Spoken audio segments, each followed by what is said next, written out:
એ કેવું છે? વળી જીવ છે. જીવ અર્થાત આ પ્રાણને ધારણ કરનાર છે, જેને કારણે આ દેહ, ઇન્દ્રિય, મન, બુદ્ધિનો સંઘાત કોને કારણે છે? તમે જુઓ, જેમ આપણે મકાન બનાવીએ તો મકાન ઘણા બધા જુદા જુદા અવયવોનું બનેલું હોય, એ બધા ભિન્ન ભિન્ન અવયવોને એકઠા કરીને મકાન બનાવતો હોય. અને મકાન જયારે આપણે જોઈએ ત્યારે જાણીએ છીએ કે એ મકાન કોઈ બીજાનો ઉપયોગ માટે બનેલું છે. મકાનના બધા અવયવો જળ છે, અને આમ જળ સંઘાત હંમેશા કોઈ ચેતનના હેતુથી જ બન્યો હોય. કોઈ ચેતને મકાનને બનાવ્યું છે અને પોતાના ઉપયોગ માટે બનાવ્યું છે. અને તે રીતે આપણો દેહ, ઇન્દ્રિય, મન, બુદ્ધિનો સંઘાત અનેક અવયવોનો બનેલો છે. અને એ બધા સર્વ અવયવ કેવા છે? જળ છે. એ જ બતાવે છે કે આ સર્વને ધારણ કરનાર, આ સર્વનો સંઘાત અર્થાત આ સર્વને એકત્રિત કરનાર, સર્વને ધારણ કરનાર, અને જેને કારણે આ સંઘાત છે એ ચેતન તત્વ બીજું હોવું જોઈએ. અર્થાત આ પ્રાણને ધારણ કરનાર, આ દેહેન્દ્રિયાદી સંઘાતને ધારણ કરનાર, જેને કારણે આ દેહેન્દ્રિયાદી સંઘાત છે, અને જે આ સંઘાતમાં રહીને સર્વ કર્મફળ ભોગવનાર છે, એ કોણ છે? એ તદ્વૈતત, એ નથી કહેતા એ જ એ આત્મતત્વ છે. એનું વાસ્તવિક સ્વરૂપ કેવું છે? જીવન, જેને જીવ માની લેવામાં આવ્યો છે, જીવ અર્થાત પ્રાણ ધારણ કરનાર, એનું વાસ્તવિક સ્વરૂપ કેવું છે? ઈશાનમ ભૂત ભવ્યસ્ય, ભૂત, વર્તમાન અને ભવિષ્ય, આ ત્રણેય કાળનો ઈશાન છે. ઈશાન અર્થાત શાસક છે. શાસક અર્થાત જે આ ત્રણ કાળની મર્યાદાથી પર છે, જેને કારણે આ ત્રણ કાળ છે, પરંતુ જે આ સર્વ કાળની મર્યાદાથી પર હોય. ઈશાનમ ભૂત ભવ્યસ્ય ન તતો વિજુગુપ્સદે, ત્રિકાળની મર્યાદાથી પર અર્થાત જે જન્મ, મૃત્યુ, સર્વ વિકારોથી પર છે, અર્થાત જે મૃત્યુ રહિત છે, અમર છે, અંતેથી જે મૃત્યુના ભયથી મુક્ત છે. ન તતો વિજુગુપ્સદે, આ રીતે જે જીવ છે, જે કર્મફળનો ભોગવનાર છે, એને જયારે એ રીતે જાણવામાં આવે, આત્માનમ જીવમ અંતિકાત, અંતિકાલ સમીપથી જાણવામાં આવે, અભેદતયા જાણવામાં આવે કે વાસ્તવમાં એ તો કાળની મર્યાદાથી પણ પાર છે, જન્મ મૃત્યુ સર્વ વિકારોથી પાર છે, નિર્વિકાર છે. તતો વિજુગુપ્સદે, ઉપનિષદ કહે છે કે આ રીતે આત્મનું જ્ઞાન પ્રાપ્ત કર્યા પછી કોઈ પ્રકારનો ભય ન રહેતો હોવાને કારણે કોઈ વસ્તુનું કે આ શરીરનું પણ રક્ષણ કરવાની આવશ્યકતા રહેતી નથી. ગોપાયતમ ઈચ્છે વિજુગુપ્સદે, ન વિજુગુપ્સદે ગોપાયતમ ન ઈચ્છતી, પછી કોઈ વસ્તુનું રક્ષણ કરવાની ઈચ્છા રાખતો નથી. આપણું સમગ્ર જીવન આ બધા યોગ અને ક્ષેમ, યોગ અર્થાત જે નથી એની પ્રાપ્તિ, અને ક્ષેમ અર્થાત જે છે એના રક્ષણમાં જ પસાર થતો હોય છે. અને તેથી સતત આપણે આ બધું રક્ષણ કરવામાં હંમેશા તત્પર હોઈએ છીએ, અને એમાં જ આપણો બધો સમય અને શક્તિ એમાં જ વેડફાળ આવે છે. એ કહે છે પછી પોતાની જાતનું રક્ષણ કરવાની કોઈ આવશ્યકતા આ જ્ઞાની પુરુષ જોતો નથી. વિરાગુણત્વમ અદ્વૈતમાત્માનં વિજાનાતિ તદા કિમ કહ કુતો વા ગોપાયતમ ઈચ્છેદ. જ્યારે અર્થાત આત્મા નિત્ય, નિત્ય અર્થાત મૃત્યુ રહિત અવિનાશી છે, એટલે કાળની મર્યાદા રહિત છે, એ પ્રકારે જયારે આત્માનું જ્ઞાન પ્રાપ્ત થાય, અર્થાત એ જ ચૈતન્ય આ સંઘાતમાં કર્મફળ ભોગતા તરીકે ઉપલબ્ધ છે. એ જ ચૈતન્ય આ પ્રાણને ધારણ કરનાર જીવ છે, એ જ ચૈતન્ય સર્વ જ્ઞાનને પ્રકાશિત કરનાર જ્ઞાન સ્વરૂપ છે, એ જ ચૈતન્ય આ કાળને પણ પ્રકાશિત કરનાર કાળનું પણ અધિષ્ઠાન છે. અંતેથી કાળની કે મૃત્યુની મર્યાદાથી પર છે, એ ચેતન હું છું. આ પ્રકારનું જ્ઞાન પ્રાપ્ત કર્યા પછી કિમ ગોપાયતમ ઈચ્છેદ, કોનું રક્ષણ કરવાની આવશ્યકતા છે? કહ ગોપાયતમ ઈચ્છેદ, કોણ રક્ષણ કરનાર કોણ રહ્યું? કુતો વા ગોપાયતમ ઈચ્છેદ, અને કોને જ રક્ષણ કરવાનું રહ્યું? રક્ષણ કરનાર પણ કોણ છે? અત્યારે જે પોતાની જાતને મર્ત્ય માને છે, એ અત્યારે સતત પોતાનું રક્ષણ કરવા ઈચ્છી રહ્યો છે. હું મર્ત્ય નથી, અમર છું. આ પ્રકારે જ્ઞાન થવાથી કોણ રક્ષણ કરે? કોનું રક્ષણ કરવાનું છે? અને શેમાં જ રક્ષણ કરવાનું છે? કોને જ રક્ષણ કરવાનું છે? આમ કોણ, કોનું અને કોનાથી રક્ષણ કરવું, આ પ્રશ્નો હતા જ નથી.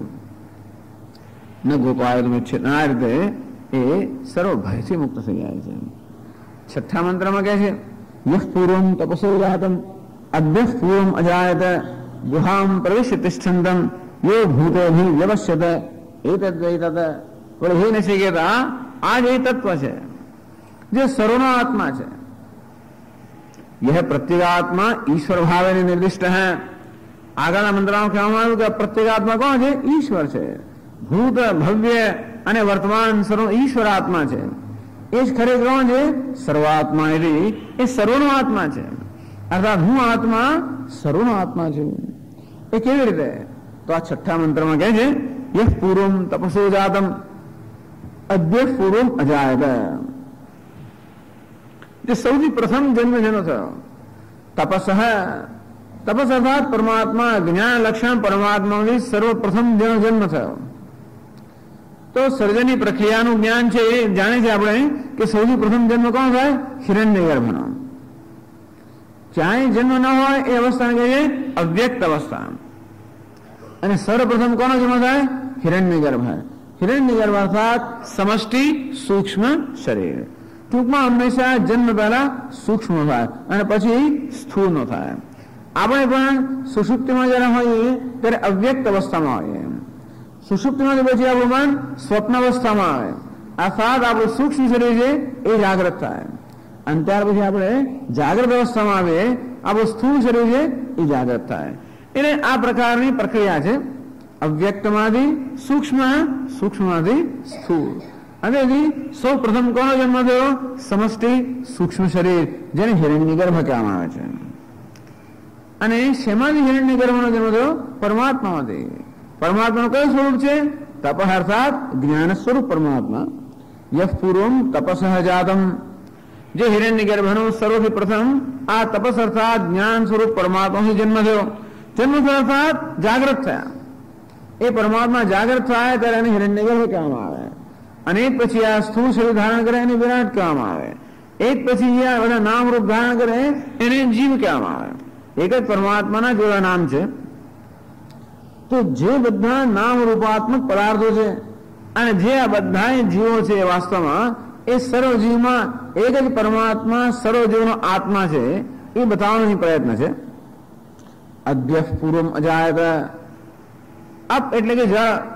આમ પંચમહાભૂતોની ઉત્પત્તિ થઈ એ પહેલા જેની ઉત્પત્તિ એટલે સ્થૂળ શરીરની ઉત્પત્તિ થયા પહેલા, વિરાટની ઉત્પત્તિ થયા પહેલા જેની ઉત્પત્તિ થઈ હિરણ્યગર્ભ. ગુહામ પ્રવેશ્ય તિષ્ઠંતમ. એ હિરણ્યગર્ભ પ્રાણી માત્રના હૃદયની ગુહામાં પ્રવેશ કરેલો છે. અર્થાત આપણી ગુફામાં એટલે કે શરીરમાં કહ્યું છે સૂક્ષ્મ શરીર. આપણો અંતરાત્મા કોણ છે? આ સૂક્ષ્મ શરીર. એ સૂક્ષ્મ શરીર કોણ છે? હિરણ્યગર્ભ. એક જ હિરણ્યગર્ભ આ બધા પ્રાણીઓના સૂક્ષ્મ સ્વરૂપે વહેંચાયેલો છે. અર્થાત જે અંતઃકરણ આપણું છે એ પેલા સમષ્ટિ અંતઃકરણનો એક અંશ છે. આ રીતે એ જ પરમાત્મા પેલા હિરણ્યગર્ભ બન્યો અને હિરણ્યગર્ભ બનીને પછી પ્રત્યેક પ્રાણીના અંતઃકરણની અંદર એ જ જીવ રૂપે અત્યારે રહેલો છે. ગુહામ પ્રવેશ્ય તિષ્ઠંતમ યો ભૂતેવી વિપશ્યત. પંચમહાભૂતથી બનેલા આ કાર્યકરણ સંઘાતમાં જ રહેલો છે. એને જે જાણે છે એ વાસ્તવમાં જાણે છે. અર્થાત એવું જે સમજે છે કે આ અંતરમાં રહેલો અંતઃકરણની અંદર સાક્ષી રૂપે રહેલો અંતર્યામી રૂપે રહેલો જે અંતરાત્મા છે એ અંતરાત્મા એ જ પરમ બ્રહ્મ છે. એ જ અંતરાત્મા અર્થાત સૂક્ષ્મ શરીર સાથે સંયોજાયેલો ચૈતન્ય. અને એ ચૈતન્ય જે આ વ્યષ્ટિ સૂક્ષ્મ શરીરમાં સંયોજાયેલું છે એ જ ચૈતન્ય સમષ્ટિ સૂક્ષ્મ શરીર સાથે સંયોજાયેલું છે. અને એ જ સર્વ સમગ્ર જગતનું અધિષ્ઠાન છે. એ ચૈતન્ય એ જ મારો આત્મા છે અથવા આત્મા એ જ પરમ બ્રહ્મ છે. આ રીતે અભેદતા જે આત્માને જાણે છે સહપશ્યતિ એ જ વાસ્તવમાં જાણે છે. એ તદ્વૈત હે નચિકેતા એ જ આત્મતત્વ છે જે સર્વનો આત્મા છે. એ જ પરમાત્મા છે. એ જ હિરણ્યગર્ભ છે. એ જ સર્વનો અંતરાત્મા છે. અને અત્યારે જે શબ્દ સ્પર્શ રૂપ રસ આ બધું જ્ઞાન પ્રાપ્ત કરેલો જ્ઞાતા છે. સર્વ વિષયોનો ભોગવેલો ભોગતા છે. સર્વ કર્મ કરનાર કરતા છે. એ કોણ છે? એ હિરણ્યગર્ભ.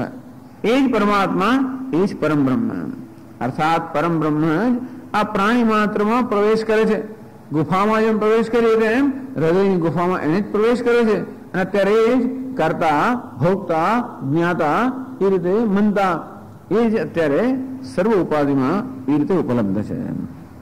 તેથી જેમાં આપણે કરતા ભોગતા જ્ઞાતા મનતા મનન કરનાર, જ્ઞાન પ્રાપ્ત કરનાર, ભોગવનાર, કર્મ કરનાર, અહંકાર એ રીતે જેનો અનુભવ થયો છે એ વાસ્તવમાં એ જ પરમાત્મા છે. એ જયારે જ્ઞાન પ્રાપ્ત થાય ત્યારે વાસ્તવમાં જ્ઞાન પ્રાપ્ત થાય. એ તદ્વૈતત હે નચિકેતા, એ જ પરમાત્મા, એ જ તારો આત્મા છે. 7મા મંત્રમાં એ જ કહેવામાં આવ્યું, યા પ્રાણેન સંભવતિ અદિતિર દેવતામયી ગુહામ પ્રવિશ્ય તિષ્ઠંતી યા ભૂતેભિ વિજાયત એ તદ્વૈતત. આગળના મંત્રમાં હિરણ્યગર્ભ એને કહેવામાં આવ્યો. હિરણ્યગર્ભ માટે પ્રાણ શબ્દ પણ વપરાય છે. હિરણ્યગર્ભને પ્રાણ પણ કહે છે. પ્રાણ અર્થાત સમષ્ટિ પ્રાણ. પ્રાણ એટલે ક્રિયાશક્તિ. હિરણ્યગર્ભમાં ઈચ્છા શક્તિ, જ્ઞાન શક્તિ, ક્રિયાશક્તિ સર્વનો સમન્વય થયો હોય છે. હિરણ્યગર્ભ સર્વશક્તિનો આધાર છે. હિરણ્યગર્ભ એટલે સગુણ બ્રહ્મ, એટલે જગતનું સર્જન કરનાર, જગતનું સર્જન કરનાર, પાલન કરનાર, લય કરનાર ઈશ્વર એટલે હિરણ્યગર્ભ. એમાં જે સર્વશક્તિઓ રહેલી છે. આમ સમષ્ટિ ઈચ્છા શક્તિ, ક્રિયાશક્તિ, જ્ઞાન શક્તિ બધું એનો આધાર છે હિરણ્યગર્ભ. અને એ શક્તિમત હોવાને કારણે એને પ્રાણ કહેવામાં આવે છે. પ્રાણ એટલે ક્રિયાશક્તિ. તો આ સમગ્ર ક્રિયાશક્તિનો આધાર છે પ્રાણ. યા પ્રાણેન સંભવતિ અદિતિ દેવતામય. યા અદિતિ, તો હિરણ્યગર્ભ માટે બે શબ્દો વાપરે છે. અદિતિ, અદનાત અદિતિ, શબ્દાદિનામ અદનાત અદિતિ. અને અદિતિ, અદિતિ આમ તો દેવતાઓની માતા છે. એટલે સર્વ દેવતામય, સર્વ દેવતામય, સર્વ દેવતાઓની માતા અદિતિ. હવે પુરાણમાં અદિતિ એટલે દેવતાઓની માતા. અદિતિના પુત્રો કહેવાય છે આદિત્ય. આ દિતિ જે છે દૈત્યોની માતા છે. અદિતિ એ દેવતાઓની માતા છે. એટલે અહીં કહે છે સર્વ દેવતામય, સર્વ દેવતા સ્વરૂપ જે અદિતિ છે. યા પ્રાણેન સંભવતિ, એ અદિતિ કોણ છે? પ્રાણ રૂપે અર્થાત હિરણ્યગર્ભ રૂપે એ જ અદિતિ, હિરણ્યગર્ભને જ અદિતિ કહેવામાં આવે છે. કારણ કે આગળ કહ્યું તે પ્રમાણે એ હિરણ્યગર્ભ પ્રાણી માત્રમાં સર્વ વસ્તુ ભોગ ભોગવી રહેલો. આમ શબ્દ, સ્પર્શ, રૂપ, રસ, ગંધ આ બધા વિષયોને ભોગવી રહેલ જે અંતરાત્મા કે જીવાત્મા છે કોણ છે? એ હિરણ્યગર્ભ. પણ એ ભોગતા હોવાને કારણે અદિતિ કહેવામાં આવે છે. આ શબ્દ, સ્પર્શ આ બધા વિષયોને અદનાથ ખાતો હોવાને કારણે, ભોગવતો હોવાને કારણે આત્માને અદિતિ કહે છે. ગુહામ પ્રવિશ્ય તિષ્ઠંતીમ, પ્રાણી માતાની હૃદય ગુફામાં પ્રવેશ કરીને જે સર્વ વિશ્વનો ભોગવી રહેલો છે એ જ વાસ્તવમાં પરમાત્મા છે. એ તદ્વૈતત.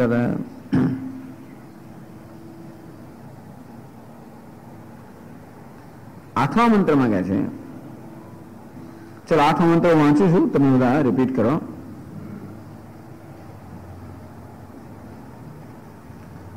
અરણ્યોર્નિહિતો જાત વેદાઃ ગર્ભ ઇવ સુભૃતો ગર્ભિણીઃ દિવે દિવે ઈડ્યો જાગૃવદ્ભિઃ હવિષ્મદ્ભિર્મનુષ્યેभिरग्નિઃ એતદ્વૈતત. આજ આત્મતત્વનો પરિચય આવે છે ભિન્ન ભિન્ન દ્રષ્ટિબિંદુથી. અને કહે છે આ મંત્રમાં કે જે વિરાટ પુરુષ છે એ પણ હે નચિકેતા એ જ આત્મા જેના વિશે તું પૃચ્છા કરતો હતો એ જ વિરાટ છે, એ જ ઈશ્વર છે, સર્વનો શાસક છે. એ જ હિરણ્યગર્ભ છે, સર્વનો અંતરાત્મા છે. એ જ અધિ છે અર્થાત સર્વના હૃદયમાં રહેલો ભોગતા છે. એ જ વિરાટ છે. આ સમગ્ર જગત રૂપે વ્યક્ત થયેલો વિરાટ એ પણ એ જ પરમાત્મા છે. તો આ વિરાટને અગ્નિ રૂપે અહીં દર્શાવવામાં આવ્યો છે. વિરાટ એ વિરાટને હંમેશા અગ્નિમાં એ વિરાટનું આવાહન કરવામાં આવતું હોય છે. અગ્નિ એ છે એ વિરાટ એટલે જ અગ્નિ. અગ્નિને કહેવાય અધિષ્ઠાન દેવતા. એટલે વિરાટ જે પ્રિન્સિપલ છે, સિદ્ધાંત છે, અર્થાત સમગ્ર સ્થૂળ જગત એટલે વિરાટ એ સિદ્ધાંતને જ અગ્નિ રૂપે વ્યક્ત કરવામાં આવે છે, અગ્નિ રૂપેનું આવાહન કરવામાં આવે છે, અગ્નિ રૂપેની કલ્પના કરવામાં આવે છે. અંતેથી જ્યારે કર્મકાંડી લોકો જે અગ્નિનું સેવન કરતા હોય એ અગ્નિને જયારે પ્રગટાવતા હોય ત્યારે એમાં વિરાટનું એટલે પરમાત્માનું વિરાટ સ્વરૂપમાં આવાહન થતું હોય છે. એટલે કહે છે કે આ જ પરમાત્મા અગ્નિ છે. અગ્નિ અર્થાત વિરાટ છે. વિરાટ છે એટલે કે અગ્નિ છે. અને અગ્નિ ક્યાં રહેલો છે? અરણ્યો નિહિતઃ જાત વેદાઃ અરણ્યો એટલે અરણ્યમાં અરણીમાં અરણીનું સાતમી વિભક્તિનું દ્વિવચન છે અરણ્યો. આ બંને અરણીમાં. કઈ અરણી? ઉત્તરારણી, અધઃ અરણી, નીચેની અરણી અને ઉપરની અરણી. અરણી એટલે લાકડાના બે ટુકડાઓ જેની અંદર એક ગોળાકાર કોતરવામાં આવે હોય અને બે લાકડાના ટુકડા વચ્ચે પછી એક બીજો લાકડાનો ટુકડો રાખવામાં આવે હોય ગોળ, અને પછી એને વલોવામાં આવે. જેવી રીતે આપણે મંથન કરીએ છાશનું, એમ આ લાકડાનું મંથન કરવામાં આવે. આ પહેલા બે ટુકડાનો ઉપર દબાવવામાં આવે. એ મંથનને પરિણામે જે સંઘર્ષ થાય એમાંથી અગ્નિના તણખા જડે અને એમાંથી પછી એ લોકો યજ્ઞ માટેનો અગ્નિ પ્રગટાવે. આ પ્રકારની પદ્ધતિ હતી. તો અરણ્યો નિહિતઃ જાત વેદાઃ. આ બંને અરણ્ય અંદર જે રહેલો છે કોણ? જાત વેદાઃ એટલે કે અગ્નિ. અગ્નિ જે બંને અરણીમાં રહેલો છે. ગર્ભૈવ સુભૃતઃ ગર્ભિણીભિઃ દિવે દિવે ઈભ્યઃ જાગ્રવદ્ભિઃ હવિષ્મદ્ભિઃ મનુષ્યેભિઃ અગ્નિઃ. તો ગર્ભૈવ સુભૃતો ગર્ભિણીભિઃ. જે રીતે ગર્ભિણી સ્ત્રી પોતાના ગર્ભનું ખૂબ જ ગર્ભની કેવી કાળજી રાખતી હોય, અગર્હિત અન્નપાન ભોજનાદિના, તો સ્ત્રી જયારે ગર્ભિણી હોય ત્યારે સતત એના ગર્ભનું ચિંતન કરતી હોય અને કેવી રીતે ગર્ભની સ્વસ્થતા જળવાઈ રહે, પોતે અન્ન પાન જે બી કરતી હોય એ બધાની પાછળ એક જ વિચાર હોય, ગર્ભ. આમ સતત કેવું ગર્ભનું ધ્યાન થતું હોય. બસ આ ગર્ભિણી સ્ત્રીનું દ્રષ્ટાંત આપવામાં આવે છે કે ગર્ભિણી સ્ત્રી કેવી રીતે સતત ગર્ભનું ધ્યાન કરતી હોય અને કેવી સતત ગર્ભની કાળજી કરતી હોય. અને તે જ રીતે આ યોગી લોકો જે અગ્નિનું સતત ધ્યાન કરતા હોય, યોગી લોકો હોય છે આ અગ્નિનું પોતાના હૃદયમાં ધ્યાન કરતા હોય. અને જે યજન કરનારા યાજ્ઞિક લોકો છે એ યાજ્ઞિક લોકો એ જ અગ્નિનું એમના હવનમાં ધ્યાન કરતા હોય. આમ ભિન્ન ભિન્ન લોકો એક જ અગ્નિનું આવાહન કરતા હોય, આરાધના કરતા હોય. યાજ્ઞિક લોકો છે, કર્મકાંડી લોકો છે, જે નિયમિત અગ્નિહોત્ર કર્મ કરતા હોય, અગ્નિહોત્ર કર્મ અનુષ્ઠાન કરતા હોય, એ લોકો સતત પોતાના અધ્વરમાં અર્થાત પોતાની વેદીની અંદર એ લોકો સતત અગ્નિની કાળજી કરતા હોય, અગ્નિનું આવાહન કરતા હોય, અગ્નિની આરાધના કરતા હોય અને સતત અગ્નિનું ચિંતન કરતા હોય, અગ્નિની કાળજી કરતા હોય. અગ્નિ ઓલવાઈ ના જવું જોઈએ. અગ્નિ સતત હંમેશા પ્રજ્વલિત હોવું જોઈએ, કંઈક થોડા અંગાર રહેવા જ જોઈએ. આમ ગાર્હપત્ય અગ્નિ જે છે, ગૃહપતિનો અગ્નિ સતત એ હંમેશા પ્રજ્વલિત હોવો જ જોઈએ, ક્યારે ઓલવાવો ના જોઈએ. અને બીજી સવારે જયારે અગ્નિહોત્ર કર્મ કરતા હોય ત્યારે ગાર્હપત્ય અગ્નિમાંથી અંગાર લઈને એક બીજો આવાહનીય અગ્નિ છે એને પ્રગટાવવામાં આવે, એમાં પછી આહુતિ આપવામાં આવે. એટલે આ રીતે અગ્નિનું જે લોકો અગ્નિની આરાધના કરતા હોય, અગ્નિનું સેવન કરતા હોય, એમને સતત અગ્નિની કાળજી કરવી પડે. આપણે પણ ઘરની અંદર ઘણીવાર મને યાદ છે ત્યાં સુધી ક્યારે પણ અગ્નિ ઘરમાં પણ અગ્નિ ક્યારે ઓલવાઈ ના જાય. એટલે સઘળી પેલી સળગાવેલી હોય, રાત્રે પણ એમાં થોડાક અંગારા રાખેલા જ હોય, ઉપર આમ રાખ નાખી દે એટલે અગ્નિના અંગારા આખી રાત રહે. બીજો સવારે વળી સઘળી કે ચૂલો સળગાવે તો એ અંગારામાં રહીને પછી સળગાવે. એટલે એકનો એક જ અગ્નિ રોજ ચાલતો હોય. અને એમની ક્યાંથી આવ્યો હોય? હોળીના દિવસે હોળી પ્રગટાવે ત્યાંથી એક લાકડું લઈ આવે, એમાંથી પછી આ પ્રગટાવે અને આખું વર્ષ એ અગ્નિ ચાલુ રહે. એટલા માટે બહારગામ જાય તો કદાચ વ્યવસ્થા કરે અને બહારગામ બહુ દિવસ ગયા તો પેલે અગ્નિ ઉલવાઈ ગયો હોય તો પછી બાજુવાળા પાસે જાય, પડોશી પાસે, ત્યાંથી અગ્નિ લઈ આવે અને બા જાય કે ફલાણા બેન જરા તો અંગારો આવ્યો ત્યાંથી અગ્નિ લઈ આવે. એમ પોતે પાછી દિવસે ના સળગાવે. એમ કહેવાનો ભાવ રહે છે કે એનું એ જ અગ્નિની કેવી કાળજી કરવામાં આવે છે. આ તો ગ્રહસ્થ લોકો તો સરળ કાળજી કરતા હોય, પણ જે લોકો યજ્ઞ કરતા હોય અગ્નિની દેવ, કે વૈદિક કાળની અંદર તો ઈશ્વરનું આરાધન અગ્નિમાં જ થતો હતો. તેઓ આવી મૂર્તિ પૂજા વગેરે જયારે ન હતી ત્યારે ભગવાનની જે આરાધના થતી હોય એ કઈ રીતે? અગ્નિ દ્વારા. અગ્નિમાં જ બધા દેવતાઓનું આવાહન કરવામાં આવે અને અગ્નિમાં જ સર્વ આહુતિ આપવામાં આવે અને આ રીતે દેવતાઓને જે કે નૈવેદ્ય ધરવાનું હોય એ અગ્નિ દ્વારા જ ધરવાનું હોય. અને તેથી આ યાજ્ઞિક લોકો, કર્મકાંડી લોકો જે અગ્નિનું સતત ધ્યાન કરતા હોય છે, સતત એની કાળજી કરતા હોય છે, સતત જાળવણી કરતા હોય છે, એ અગ્નિ કોણ છે? વિરાટ પુરુષ. અને યોગી લોકો એ જ અગ્નિ જેનું હૃદયમાં ધ્યાન કરતા હોય છે. તો યોગી લોકો શું કરે, પોતાના હૃદયની અંદર જાણે કે એક જ્વાળા હોય, અંગુષ્ઠ માત્ર એક અંગૂઠા જેવડી એક અગ્નિની જ્વાળા હોય પોતાના હૃદયની અંદર, એ રીતે એ અગ્નિનું ધ્યાન કરતા હોય. એટલે જે યાજ્ઞિક લોકો હોય એ વેદીમાં અગ્નિની કાળજી કરતા હોય, ધ્યાન કરતા હોય. યોગી લોકો હોય પોતાના હૃદયમાં અગ્નિનું ધ્યાન કરતા હોય. હે નચિકેતા, દિવે દિવે ઈડ્ય, દરરોજ જેની પૂજા કરવામાં આવે છે, જેની આરાધના કરવામાં આવે છે, જેનું ધ્યાન કરવામાં આવે છે, જાગ્રોદ્ભિ હવિષ્મદ્ભિ મનુષ્યભિ, જાગ્રોદ્ભિ જાગણશીલવદ્ભિ અપ્રમત્તૈ. યોગીઓ કેવા છે? હંમેશા જાગ્રત હોય. યોગ અર્થાત સજગતા, સાવધાની. યોગી કોને કહેવાય? એ સતત સાવધાન છે, જેને પોતાના મન પર પ્રભુત્વ છે, અને તેથી સતત સાવધાનીથી જે પોતાના હૃદયમાં આ અગ્નિનું ધ્યાન કરી રહ્યા હોય, જાગૃત ભાઈ. તો હે નચિકેતા, યોગીઓ સતત સાવધાનીથી પોતાના હૃદયમાં જે અગ્નિની આરાધના કરી રહ્યા છે, હવિષ્મદ્ભિ મનુષ્યભિ, અને હવિષ વગેરે દ્રવ્ય ધરાવનારા જે યાજ્ઞિક લોકો છે એ પોતાની વેદીમાં જે અગ્નિનું સતત ધ્યાન કરી રહ્યા છે, સતત કાળજી કરી રહ્યા છે. હે નચિકેતા, એ અગ્નિ એટલે જ વિરાટ પુરુષ. એ વિરાટ પુરુષ એટલે જ પરમાત્મા. એ પરમાત્મા એ જ વિરાટ પુરુષ છે, એ જ અગ્નિ છે, અને એ જ તું છે. એ તદ્વૈતદ, હે નચિકેતા, જેના વિશે પૃચ્છા કરેલી એ આત્મા એ જ વિરાટ છે, એ જ અવ્યક્ત છે, એ જ ઈશ્વર છે, એ જ હિરણ્યગર્ભ છે, એ જ વિરાટ છે, એ જ સર્વનો અંતર્યામી છે, એ જ સર્વવ્યાપી છે, એ જ સર્વ છે, એ જ તું છે. મૂળ મંત્રમાં કહ્યું, મૂળ મંત્ર વાંચો. યતશ્ચોદેતિ સૂર્યઃ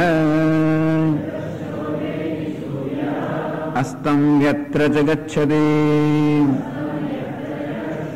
તમ દેવાઃ સર્વે અર્પિતાઃ તદુનાત્યેતિ કશ્ચન એતદ્વૈ તત.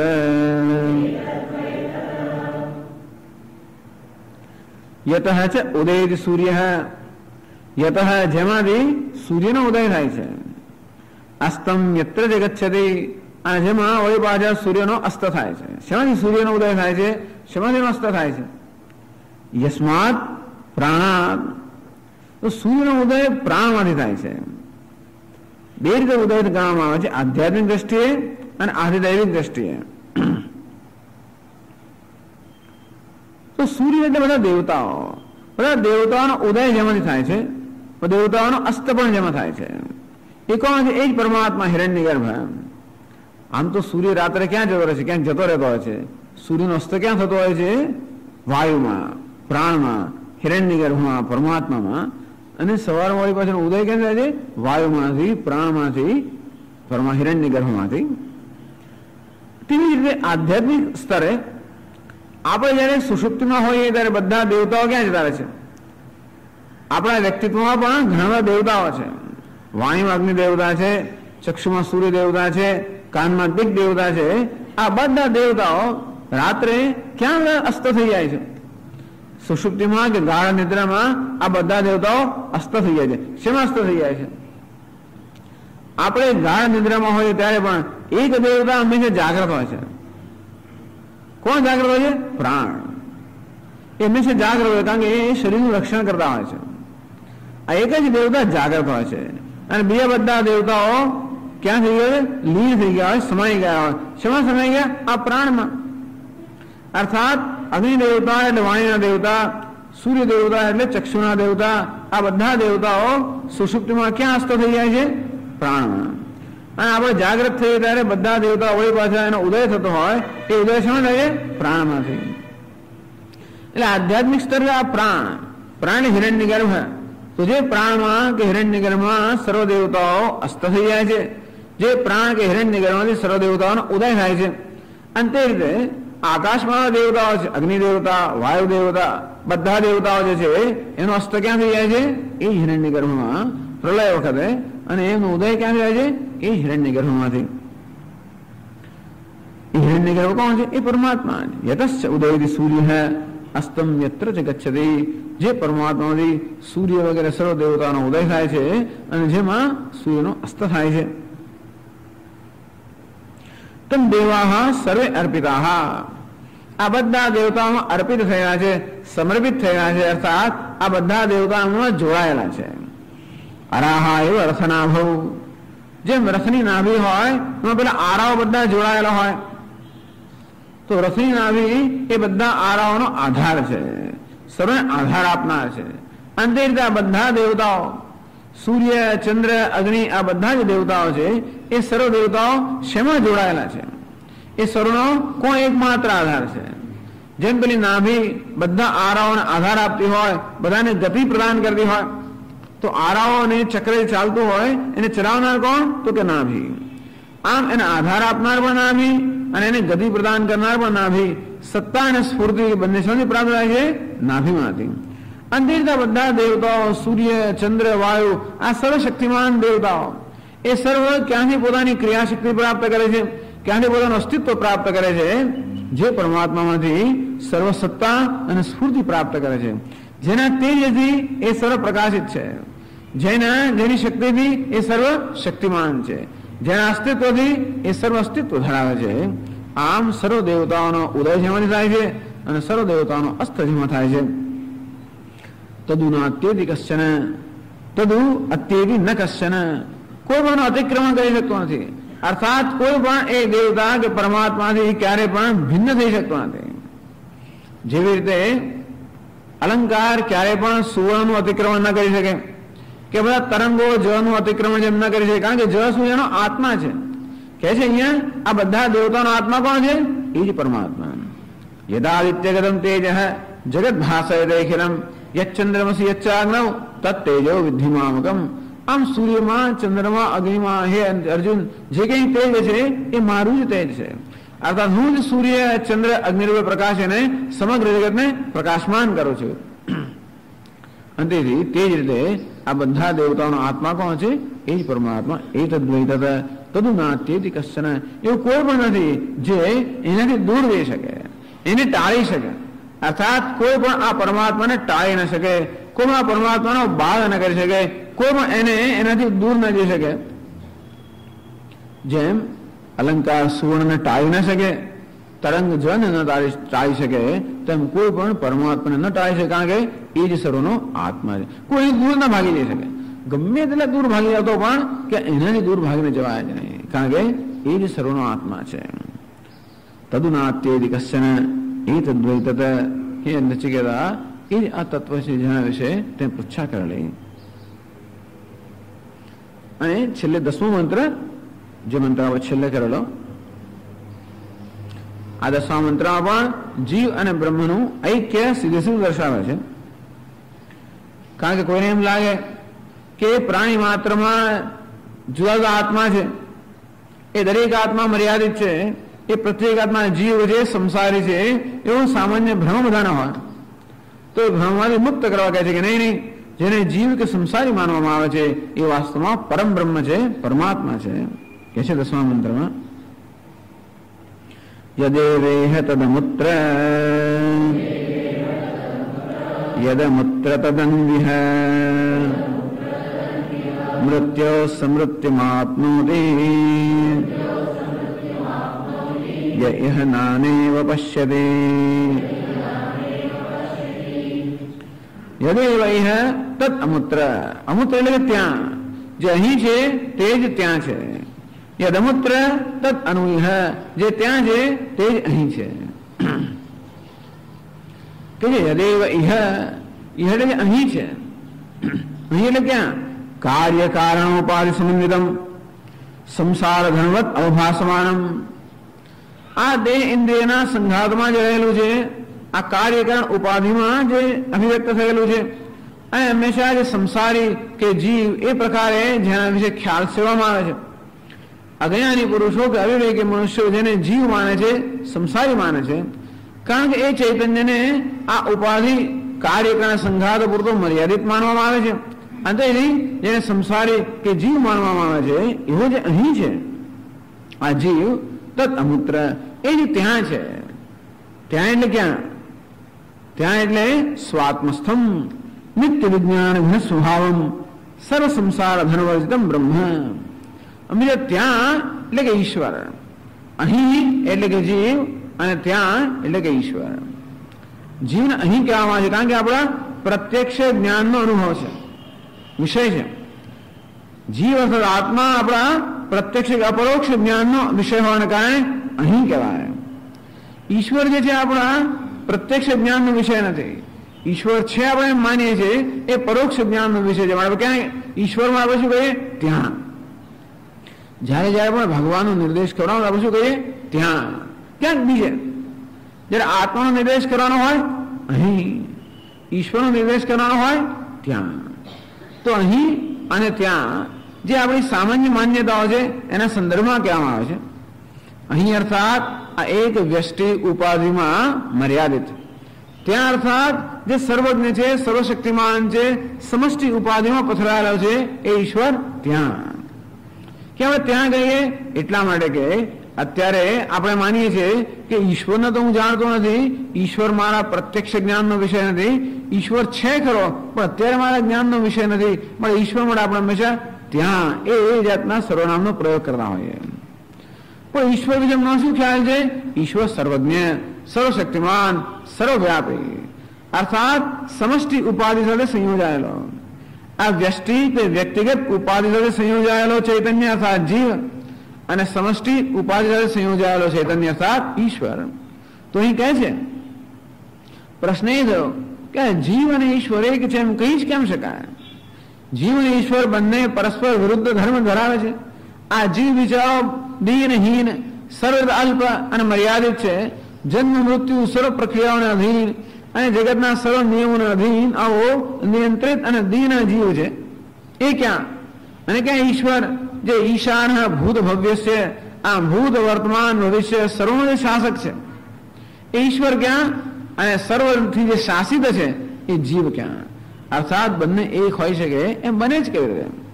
એટલે કે છે યદેવૈહ તદમૂત્ર યદમૂત્ર તદન્વિહ. જે અહીં છે આ વ્યષ્ટિ ઉપાધિમાં છે, અર્થાત જે અલ્પતાનો મર્યાદાનો સંસારિતોનો અનુભવ કરેલો છે એ જ ચૈતન્ય, એ જ ચૈતન્ય ત્યાં અર્થાત ઈશ્વરમાં જે સર્વજ્ઞ, સર્વવ્યાપી, સર્વનો શાસક છે એ જ ચૈતન્ય ત્યાં છે.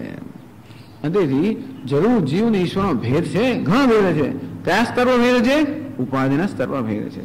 જ્યાં સુધી ઉપાધિમાં અહંભાવ હોય ત્યાં સુધી જ આ મર્યાદાની લાગણી છે. એ કહેવાનો ભાવાર્થ છે. ઉપાધિમાં અહંભાવ જ્યારે ન હોય ત્યારે મનુષ્ય સર્વ મર્યાદાની લાગણીથી મુક્ત થઈ જાય. યદેવૈહ જે ચૈતન્ય અહીં છે, જે સંસારીની જેમ જાણે છે, જે જીવ છે, અલ્પ છે, મર્યાદિત જાણે છે, એ જ અમૂત્ર, એ જ ખરેખર સર્વ સંસાર ધનવર્જિતમ, સર્વ મર્યાદાઓથી પર, નિત્ય વિજ્ઞાન ઘન સ્વભાવમ, નિત્ય વિજ્ઞાન ઘન સ્વભાવ, સર્વ મર્યાદાઓથી પર એ જ ચૈતન્ય જે ઈશ્વર છે તે જ આ છે. યત અમૂત્ર તદ અનુયહ.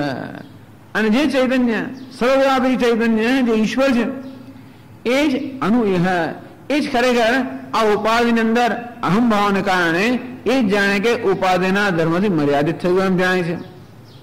કહેવાનો ભાવ એ છે કે જે કે મર્યાદાનો અનુભવ થયો છે માત્ર ઉપાધિમાં તાદાત્મ્યને કારણે છે, સ્વભાવને કારણે નથી. તત્ર એવમ સભી ઉપાધિ સ્વભાવ ભેદષ્ટિ લક્ષણ અવિદ્યા મોહિતા સન્ન. આવું છે અર્થાત ચૈતન્યમાં કોઈ ભેદ નથી. ચૈતન્ય એક જ છે. અનેક જીવોમાં પણ એક જ ચૈતન્ય અને જીવ ઈશ્વરમાં પણ એક જ ચૈતન્ય.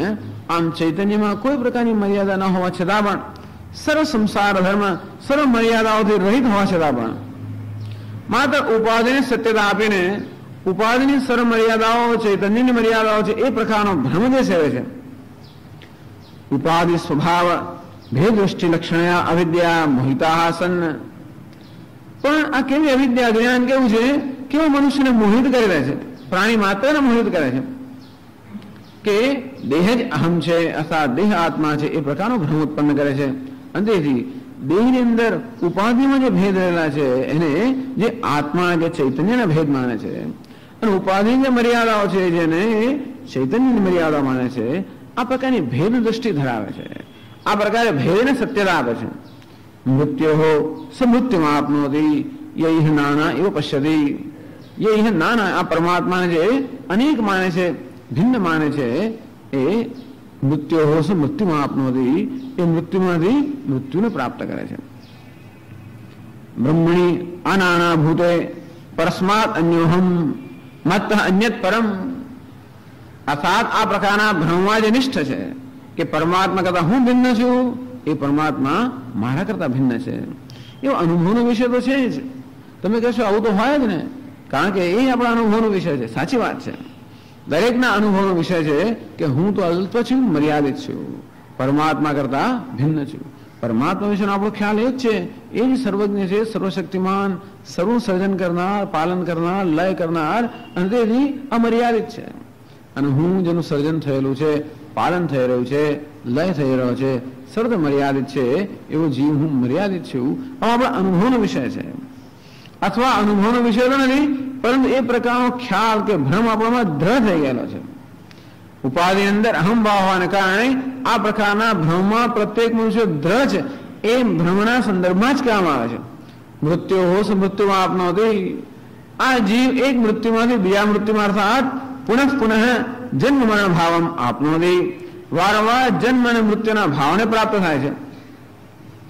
એ કઈ વસ્તુ છે જેને કારણે આ જીવે હંમેશા વારંવાર જન્મ મૃત્યુના ચક્રમાં જ હંમેશા ફસાયેલા રહેવાનું હોય છે. અનાદિકાળથી જન્મ અને મૃત્યુની પ્રક્રિયામાંથી જે મુક્ત થતો નથી, તો જન્મ મૃત્યુની પ્રક્રિયામાં ફસાયેલા હોવાનું કારણ શું? એક જ, અને તે છે ભ્રમ. કયો ભ્રમ? પરસ્માત અન્યોહમ, એ પરમાત્માથી હું અન્ય છું, મત સહ અન્ય, અને મારાથી એ અન્ય છે. આમ આ પ્રકારે ઈશ્વરમાં અને પોતાનામાં ભેદભાવ, પોતાનામાં અન્ય જીવોમાં ભેદભાવ, પોતાનામાં જગતમાં ભેદભાવ. જે ભેદભાવ ઉપાધિમાં જન્મેલો છે, એ ઉપાધિમાં રહેલા ભેદભાવને જેને જે ચૈતન્યનો ભેદભાવ માને છે, સહ મૃત્યો મૃત્યુ આપનોતિ. એ જ ભગવાન 13મા અધ્યાયમાં કહે છે, પુરુષ પ્રકૃતિસ્થો હિ ભૂમતે પ્રકૃતિજાન ગુણાન કારણમ ગુણસંગોસ્ય સદસદ યોનિ જન્મસુ. તેથી ઉપાધિ અંદર અહમભાવ હોવાને કારણે સદ અસદ યોનિમાં, અર્થાત ઊંચી નીચી યોનિમાં આનો જન્મ થાય છે. એ ઉપાધિમાં અહમભાવને કારણે, ઉપાધિમાં સત્વ રજસ તમસ આ 3 ગુણની બનેલી ઉપાધિ, અહમભાવને કારણે સુખી દુઃખી મૂળ આ પ્રકારના ભ્રમ ધરાવવાને કારણે જ મનુષ્યનો એટલે જીવનો આ એક પછી એક ઉપાધિમાં જન્મ થાય છે. તસ્માત તથા ન પશ્યેત. કારણ કે આ પ્રકારે ભેદભાવને સત્યતા આપવાને કારણે મનુષ્ય સતત મૃત્યુમાં જ રહે છે. એટલે ઉપનિષદ કહે છે મૃત્યુ હોશ મૃત્યુમાં આપનોતિ. એક જન્મમાંથી બીજા જન્મમાં જાય છે એમ કહેવાના બદલે એક મૃત્યુમાંથી બીજા મૃત્યુમાં જાય છે. આપણે જન્મીએ સમગ્ર આપણું જીવન જે છે એ મૃત્યુથી જ હંમેશા મૃત્યુમાં જ વણાયેલું હોય છે. પ્રત્યેક ક્ષણે હંમેશા શરીર મરી જ રહ્યું હોય, મૃત્યુના ભયની અંદર જ પ્રત્યેક ક્ષણ પસાર થતી હોય, અને તેથી આ મર્યાદિત જીવન એટલે જ મૃત્યુ. ભલે આપણે જીવીએ છીએ ખરા, પણ સતત આ મર્યાદાના ખ્યાલમાં જીવતા હોવાને કારણે એ મૃત્યુ સમાન જ છે. અને તેથી આ મનુષ્ય સતત મૃત્યુનું દુઃખ ભોગવી રહ્યો છે. તસ્માત તથા ન પશ્યેત. અને એ મૃત્યુ હોવાનું કોઈ કારણ નથી. વાસ્તવમાં આત્મા કેવો છે? જન્મ મૃત્યુ સર્વથી પર હોવાને કારણે મૃત્યુનો ભય હોવાનું કોઈ કારણ નથી. માટે કહે છે તસ્માત તથા ન પશ્યેત.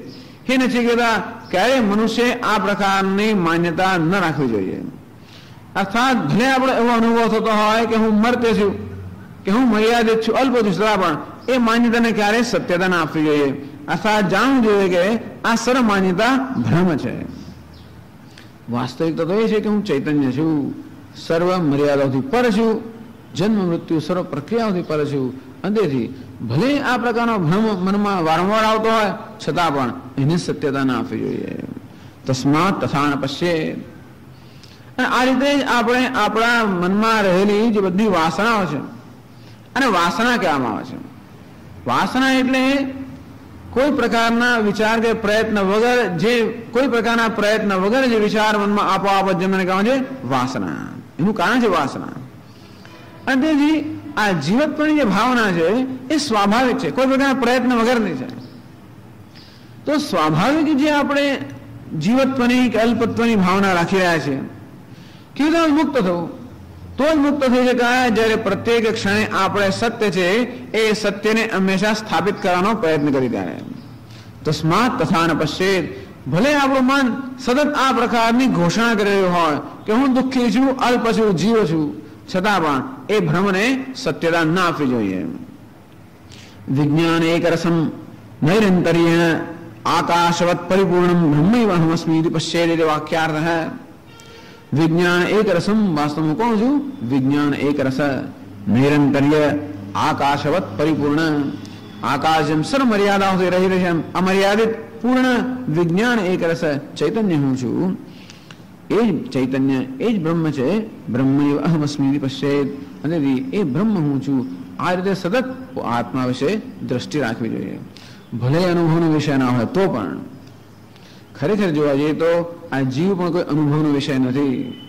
જે હું મારી જાતને જીવ માનું છું, સ્ત્રી પુરુષ માનું છું, કરતા ભક્ત માનું છું, એ પણ કંઈ અનુભવનો વિષય નથી. એ માત્ર માન્યતાનો જ વિષય છે.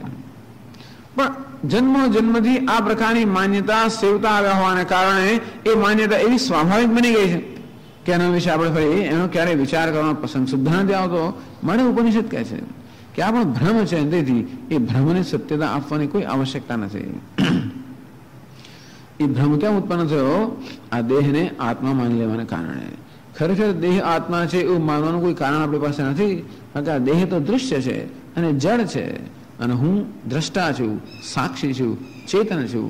આમ ખરેખર આ પ્રકારે વિવેક જ્યારે કરવામાં આવે ત્યારે દ્રષ્ટા અને દૃશ્ય, સાક્ષી ને સાક્ષ્ય, આત્મા અને અનાત્મા એ બે વચ્ચેનો ભેદ સ્પષ્ટ થવો જોઈએ.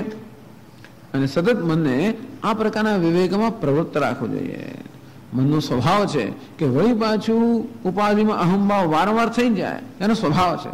અંતેથી પોતાના વિશે અલ્પતાની, જીવત્વની, દીનતાની લાગણી પણ સ્વાભાવિક થઈ જવાની. બધું દુઃખનું કારણ છે માત્ર આ લાગણી. દુઃખનું જીવનમાં બીજું કોઈ કારણ નથી. પોતાના વિશે અલ્પતાનો ભ્રમ એ જ માત્ર સર્વ દુઃખનું કારણ છે. દુઃખનું બીજું કોઈ કારણ નથી. એવું ના માનવું કે દુનિયા મને દુઃખ આપી શકે છે. દુનિયા મારામાં અલ્પતાની લાગણી ઉત્પન્ન કરવામાં સફળ થાય એમ કરીને દુઃખી કરે છે. બાકી કેમ દુઃખી રહી શકે? કોઈ આપણને ધારો કે શું સંભળાયું જાય કે કહી જાય તો દુઃખ ક્યારે થાય? એ જે કહી ગયું કે સંભળાયું ગયું એને મારા પર પ્રભાવ પાડ્યો હોય તો મને દુઃખ થાય. બાકી કઈ દુઃખ ના થાય. મને ગમે તે આપણને કે જા તને કશું આવડતું નથી, તું મૂર્ખ છે, ગધેડો છે, એમ દાડો કે આપણને જાણે કે આ તો ખાલી બક્યા કરે છે. કારણ કે હું જાણું છું કે એવું કશું નથી. એટલે જ્યારે મારા પોતાના વિષયના ખ્યાલમાં હું દ્રઢ હોઉં ત્યારે બીજા ભલે ને ગમે તે મને કે તો પણ ક્યારે પણ મારા પર અસર થતી નથી. એટલે એ વસ્તુ મને દુઃખ ઉત્પન્ન કરી શકતી નથી.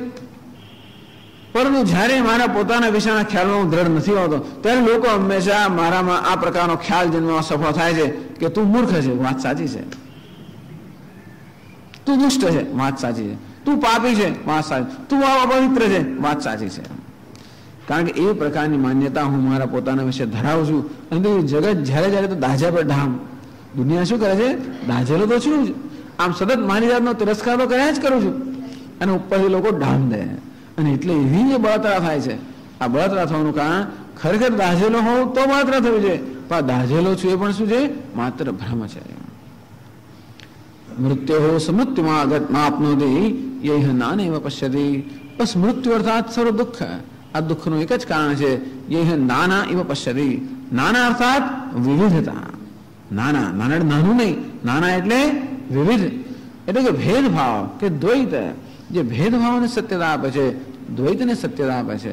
અને ભેદભાવને સત્યતા આપવી અર્થાત પોતાની જાત અન્યથી ભિન્ન માનવો, અર્થાત પોતાની જાતને મર્યાદિત માનવી, અને તેથી સતત પોતાની જાતનો તિરસ્કાર કરવો.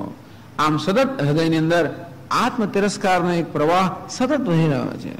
પ્રગટ કે અપ્રગટ રીતે આપણા પ્રત્યેકના હૃદયમાં આત્મ તિરસ્કારનો પ્રવાહ વહી જ રહ્યો છે. લોકોએ મને કશું કરવાની જરૂર નથી. હું પોતે જ એકલો દુઃખી થવા માટે સમર્થ છું, અર્થાત પર્યાપ્ત છું. દુઃખી થવા માટે બીજા દુનિયાની જરૂર નથી. હું એકલો જ પર્યાપ્ત છું. પણ કદાચ હું કંઈક પ્રયત્ન કરતો દુનિયામાં થોડુંક દામ આપીને, દામ દઈને વળી પછી એની લાગણીને ચાલુ રાખે છે. એટલે કે છે તસ્માત તથા ન પશ્ચેત. ક્યારે પણ આ રીતે પોતાની જાતનો તિરસ્કાર ન કરવો જોઈએ. હું દુઃખી છું, સ્ત્રી છું, પુરુષ છું, સંસારી છું, જીવ છું, અલ્પ છું, હીન છું, આ પ્રકારના જ્યારે જ્યારે મનમાં આપણે આપણા વિશે નિર્ણય કરતા હોઈએ છીએ ત્યારે સતત આપણે આત્માનો તિરસ્કાર કરતા હોઈએ છીએ, એના પર કલંક લગાવતા હોય છે, એના પર આરોપ કરતા હોઈએ છીએ.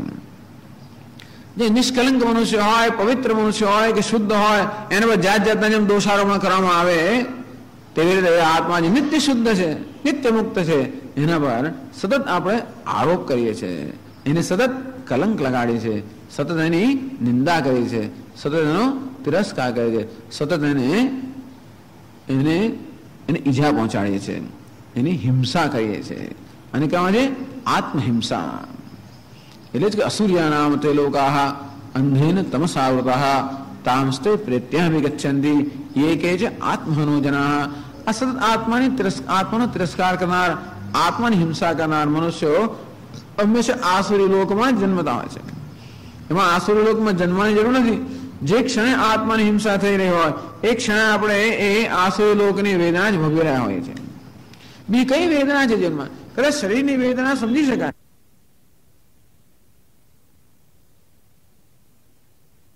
શું બધેલું થયું એ શું છે? પ્રારબ્ધ છે.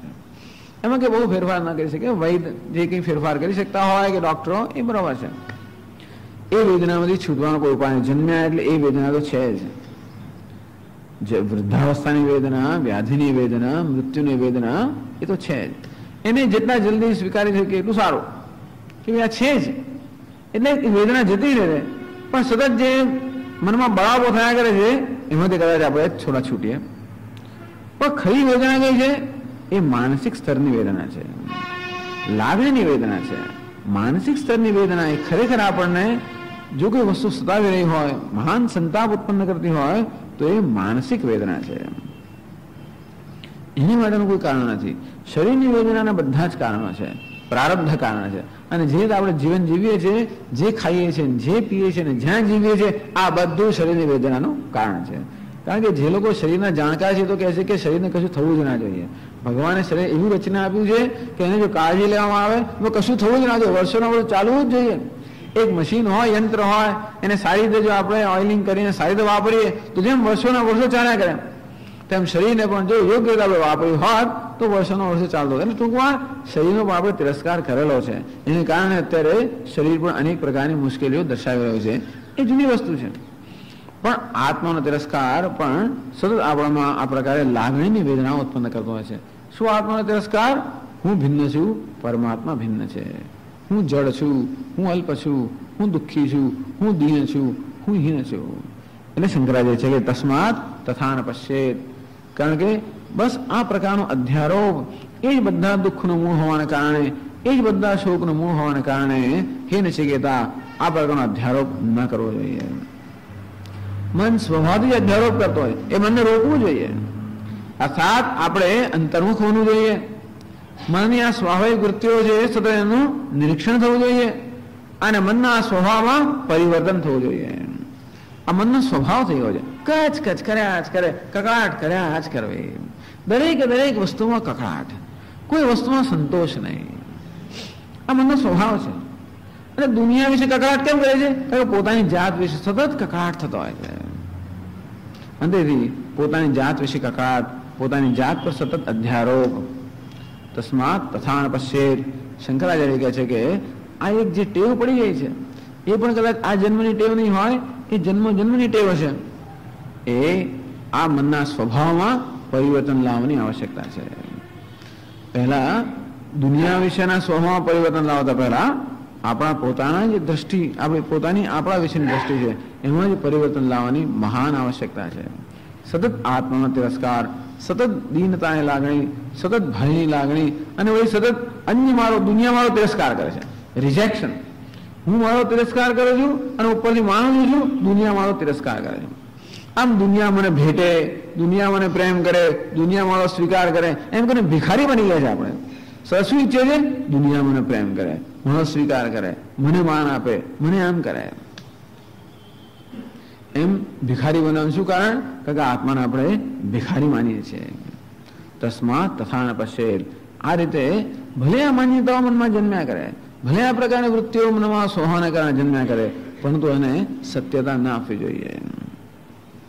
તો જ્યારે જ્યારે મન આ વસ્તુની ઘોષણા કરે કે હું દુઃખી છું, તરત ત્યાં શું ઘોષણા કરવી જોઈએ? વિજ્ઞાનૈક રસમ નૈરંતર્યેણ આકાશવત પરિપૂર્ણમ બ્રહ્મૈવ અહમસ્મિ પશ્યેત ઇતિ વાક્યાર્થ. એટલે કે હું બ્રહ્મ છું. વિજ્ઞાન જે ભાષા આપણને આવતા શંકરાચાર્યની ભાષા છે, વિજ્ઞાન એક રસમ બ્રહ્મ છું. અર્થાત જે શબ્દો આપણે પ્રેરણા આપતા હોય તે આ શબ્દથી કદાચ આપણે કઈ થાય, પણ વિજ્ઞાન એક રસ છું એટલે શું થઈ ગયું?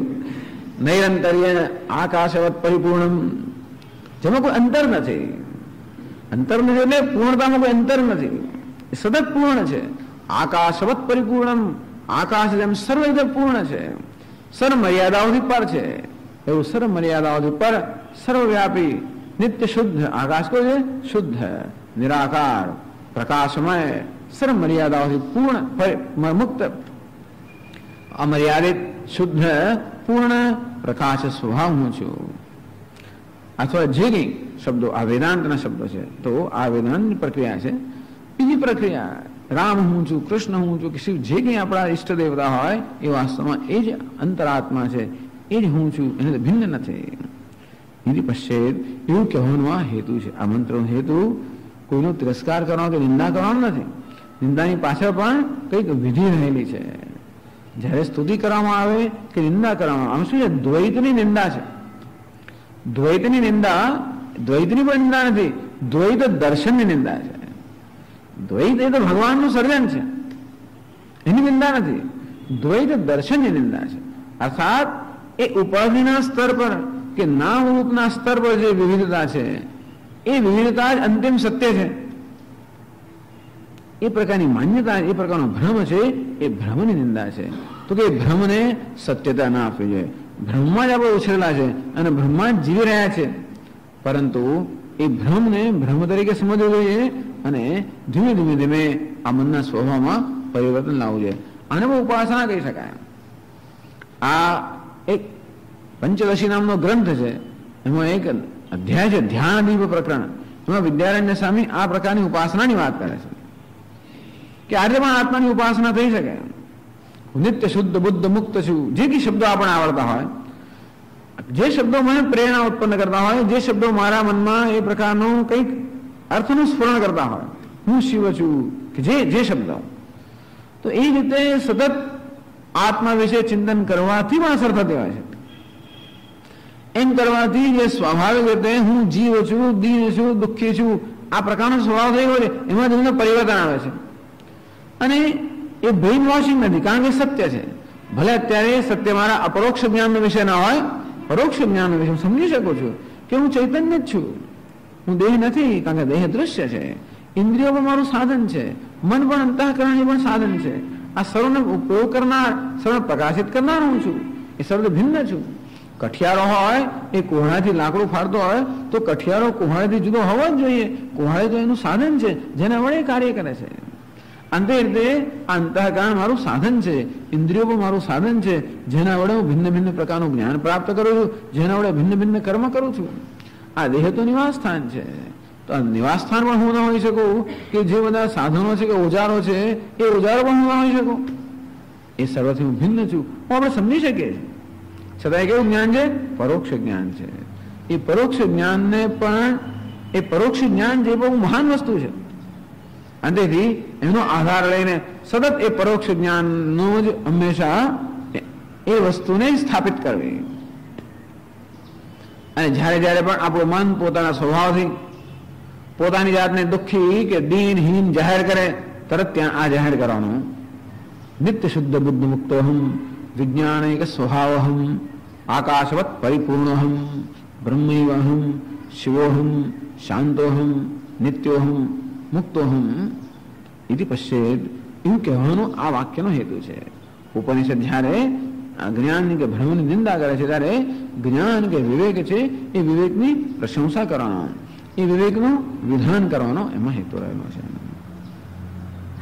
આટલા મંત્રો સુધી ગયા વખતે આપણે અભ્યાસ કરેલો. હવે 11મા મંત્રથી આગળ ચાલે છે. પ્રશ્ન કરે છે, એક રસમ ચેત બ્રહ્મ કથમ જ્ઞાતૃજ્ઞેય વિભાગ હતી. જો બ્રહ્મ એક રસ હોય, એક રસ એટલે જેમાં કોઈ પ્રકારના વિભાગ નથી, એક રસ. આકાશ કેવું છે? એક રસ એટલે કેવું છે? નિર્વિભાગ, જેમાં કોઈ વિભાગ નથી, નિર્વિભાગ નિર્ભિન્ન. આ બ્રહ્મ આ રીતે સર્વ વિભાગથી રહિત હોય, એક રસમ બ્રહ્મ ચેત કથમ જ્ઞાતો જ્ઞેય વિભાગ હે. અને તો પછી આપણે આ ચૈતન્ય એક રસ હોય, ચૈતન્યમાં કોઈ પ્રકારના વિભાગ જ ન હોય, તો આપણને ચૈતન્ય જ્ઞાતા છે, જ્ઞેય છે, આ પ્રકારના વિભાગ અનુભવી છે. એ કેમ છે?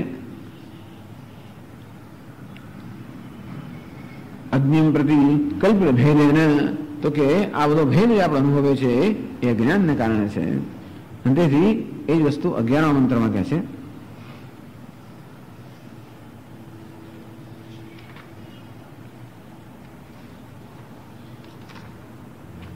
ચોરાણું પાના પર મનસૈવેદમાપ્તવ્યમ નેહ નાનાસ્તિ કિંચન મૃત્યો સમૃત્યુમ ગચ્છતિ ય ઇહ નાનેવ પશ્યતિ.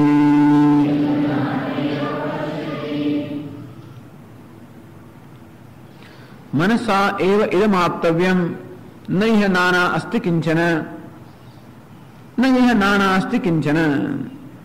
એ અર્થાત અહીં જગતમાં કે આ દેહમાં કિંચન નાના ન અસ્તિ, કિંચન જરા પણ નાના કે વિવિધતા કે દ્વૈત છે જ નહીં. અહીં આ જગતની અંદર કે આ જીવનમાં ક્યાંય જરા પણ દ્વૈત નથી. વિચાર કરો, દ્વૈતનો અનુભવ થઈ રહ્યો છે આપણને, બધા જુદા જુદા છે એવો અનુભવ આપણે થઈ રહ્યો છે. એ અનુભવ થતો હોવા છતાં પણ ઉપનિષદ કહે છે કે અણુ માત્ર પણ દ્વૈત નથી. આ જ્ઞાન ક્યાં પ્રાપ્ત કરવું જોઈએ? એવું કેવી રીતે બને? આ દ્વૈત બધા જુદા છે, તમે જુદા છો, હું જુદો છું, જગત પણ જુદું છે. અને તો પછી આ અદ્વૈતનું જ્ઞાન કેમ પ્રાપ્ત કરવું? શું એવું થશે? અદ્વૈત એટલે શું કે આ બધું દ્વૈત એકદમ ઓગળીને એકની અંદર બધું મળી જશે, એવું કઈ થવાનું છે? અર્થાત અદ્વૈત એ શું? ઇન્દ્રિયના જ્ઞાનનો વિષય બનશે તો હું જોઈ શકીશ અદ્વૈત આત્માને. કે અદ્વૈત એ શું? કોઈ ખરેખર ભૌતિક એક ઘટના છે? તો કે નહીં, મનસા એવ ઇદમાપ્તવ્યમ. આ જ્ઞાન ક્યાં પ્રાપ્ત કરવાનું છે? મનમાં, વિવેક બુદ્ધિમાં જ્ઞાન પ્રાપ્ત કરવાનું છે.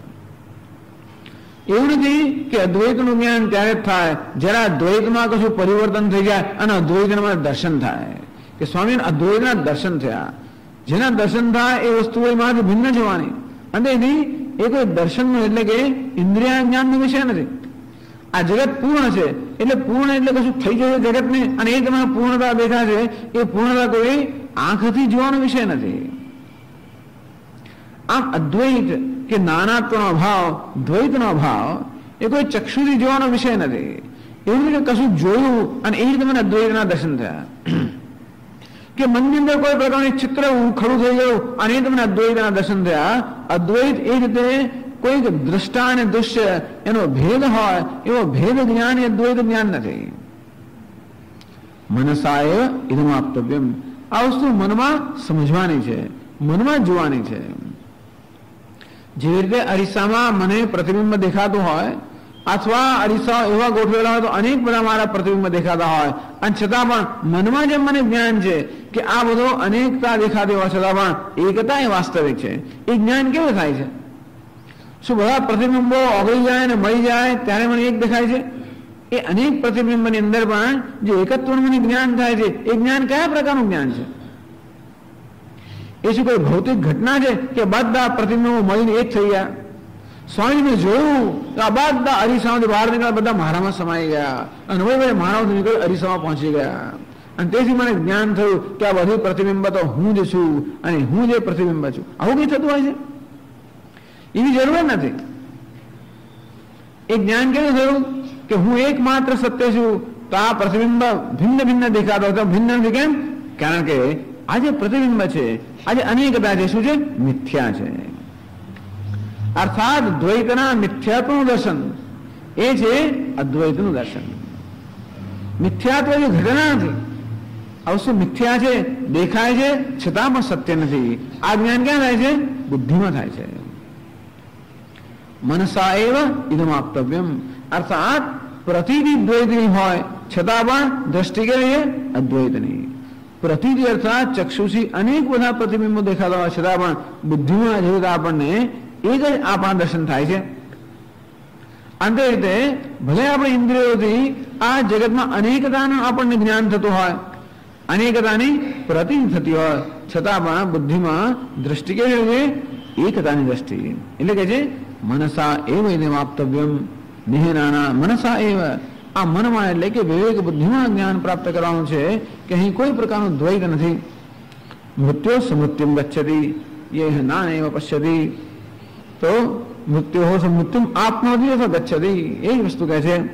યહ નાના ઇવ પશ્યતિ, જેથી જાણે કે નાના ઇવ, જાણે કે પરમાત્મા અનેક છે એ પ્રકારના જે દર્શન કરે છે. મૃત્યુ હો મૃત્યુમ સ ગચ્છતિ, એ મૃત્યુમાંથી મૃત્યુમાં જ યાત્રા કરે છે. અર્થાત ફરી વારંવાર જન્મ મૃત્યુને પ્રાપ્ત કરે છે. તો ભાષ્યમાં સમજાવે છે પ્રાગેકત્વ વિજ્ઞાન આચાર્ય આગમ સંસ્કૃતેન મનસા ઇદમ બ્રહ્મ એકરસમ આપતવ્યમ આત્મા એવ નાન્યદસ્તિ ઇતિ.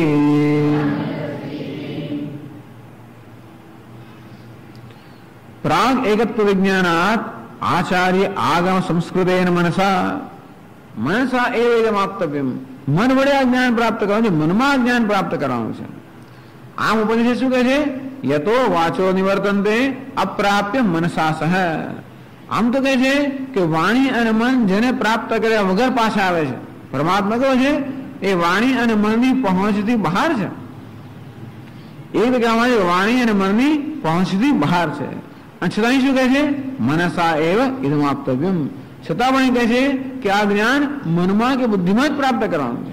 એ વડે કેવું પરસ્પર વિરુદ્ધ આ વિધાનો છે ને કે પરમાત્મા ન તત્ર ચક્ષુર ગચ્છતિ ન વાગચ્છતિ ન મનઃ. ત્યાં ચક્ષુ એટલે જ્ઞાનેન્દ્રિયો, વાગ એટલે કર્મેન્દ્રિયો કે મન કોઈ પણ ત્યાં પહોંચી શકતું નથી. આમ આ સર્વની પહોંચની બહાર છે. એ રીતે એને ક્યાં જાણવાનું છે? મનમાં જ જાણવાનું છે. મનસા એવ ઇદમ આપતવ્યમ ઇદમ બ્રહ્મ. મનસા આ બ્રહ્મ તત્વ પરમાત્મા તત્વ મનમાં જ જાણવાનું છે. કયા પ્રકારનું મન? જે પરાંચિખાની વિતરણ સ્વયંભૂ, જે મન બહિર્મુખ છે એ બહિર્મુખ મન વળે નહીં. તો આત્મા કયા પ્રકારના મનની પહોંચની બહાર છે? બહિર્મુખ મનની પહોંચની બહાર છે. તો એ જ મન જયારે અંતર્મુખ બને, આત્મનિષ્ઠ બને, ત્યારે આત્મા એ જ અંતર્મુખ મનના જ્ઞાનનો વિષય બને છે. એવી રીતે નહીં કે મનમાં આત્મા દેખાય, એ રીતે નહીં. એ રીતે કહેવામાં આવે છે આત્મા ક્યારે પણ એટલે આત્માનું કોઈ વિષયકરણ ના કરી શકે. મન આત્માનું વિષયકરણ ના કરે કે આત્મા મને દેખાયો, એ રીતે ક્યારેય મનની મર્યાદામાં નથી. એ રીતે મનની મર્યાદાની બહાર છે. કારણ કે જેને જોવાનું છે તો પોતે જ છે. અને તેથી પોતાના જે દર્શન છે એ કોઈ મનમાં વિષયકરણથી થતા નથી. છતાં પણ મનમાં એ પ્રકારનું એક જ્ઞાન ઉત્પન્ન થાય છે કે હું બ્રહ્મ છું. એ જ્ઞાન એ બ્રહ્મ મારા જ્ઞાનનો વિષય બને જ નથી. અને છતાં પણ એ પ્રકારની એક આંતરિક સૂઝ કે ઉત્પન્ન થાય છે કે હું બ્રહ્મ છું. એ પણ મનમાં જ ઉત્પન્ન થાય છે. કયા મનમાં? આચાર્ય આગમ સંસ્કૃત મનસા. જે મનને સંસ્કૃત કરવામાં આવ્યો છે. સંસ્કૃત એટલે જે મનને શુદ્ધ કરવામાં આવ્યું છે, જેમાં યોગ્ય સંસ્કાર જન્માવવામાં આવ્યા છે.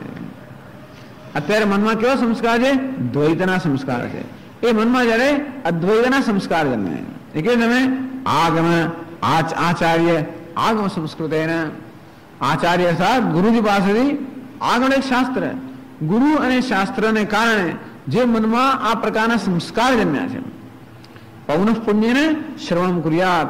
આમ વારંવાર શ્રવણ કરવાથી, વારંવાર ચિંતન કરવાથી મેં કહ્યું પ્રમાણે જેમ જેમ મનને સમજ પડે કે આ ભેદ દ્રષ્ટિ, ભેદ વાસ્તવમાં મિથ્યા છે, આ મિથ્યાને સત્યતા આપવામાં આવે છે.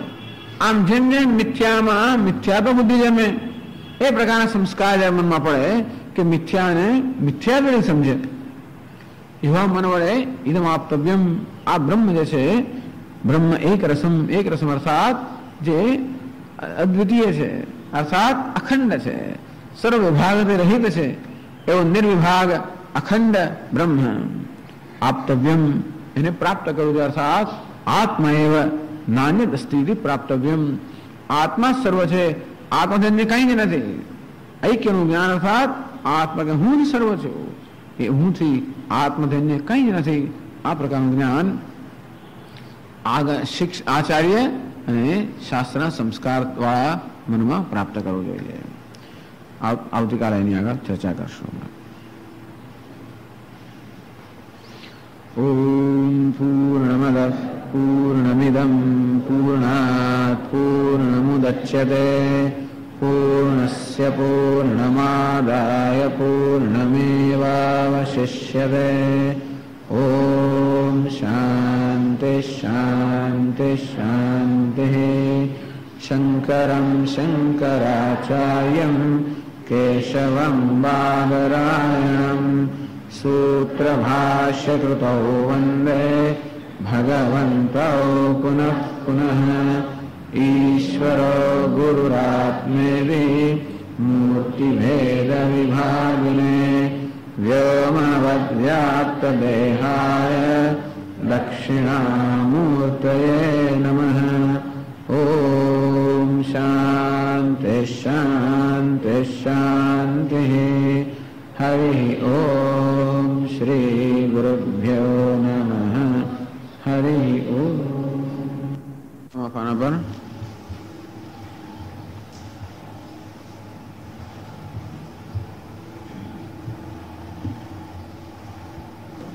મનસૈવેદમાપ્તવ્યમ નેહ નાનાસ્તિ કિંચન મૃત્યોસ્સ મૃત્યુમ ગચ્છતિ ય ઇહ નાનેવ પશ્યતે. મનસા એવ ઇદમાપ્તવ્યમ નેહ નાનાસ્તિ કિંચન.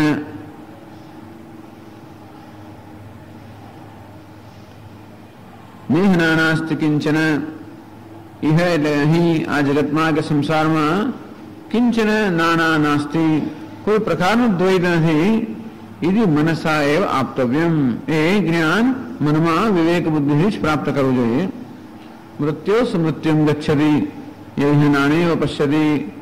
પરંતુ જે ભેદભાવ જે છે, અર્થાત જે ભેદભાવને સત્યતા આપે છે, અથવા જે પોતાના જીવનને આ ભેદભાવો પર રચે છે, ભેદભાવ જે પ્રત્યક્ષનો વિષય છે, અનુભવનો વિષય છે, એને સત્યતા આપીને જે પોતાનું જીવન એની આસપાસ ઘડે છે, મૃત્યો સમૃત્યુમ ગચ્છતિ, એ મનુષ્ય મૃત્યુમાંથી મૃત્યુને પ્રાપ્ત કરે છે. ભાષ્ય માં કહે છે શંકરાચાર્યજી, પ્રાગેગત્વ વિજ્ઞાન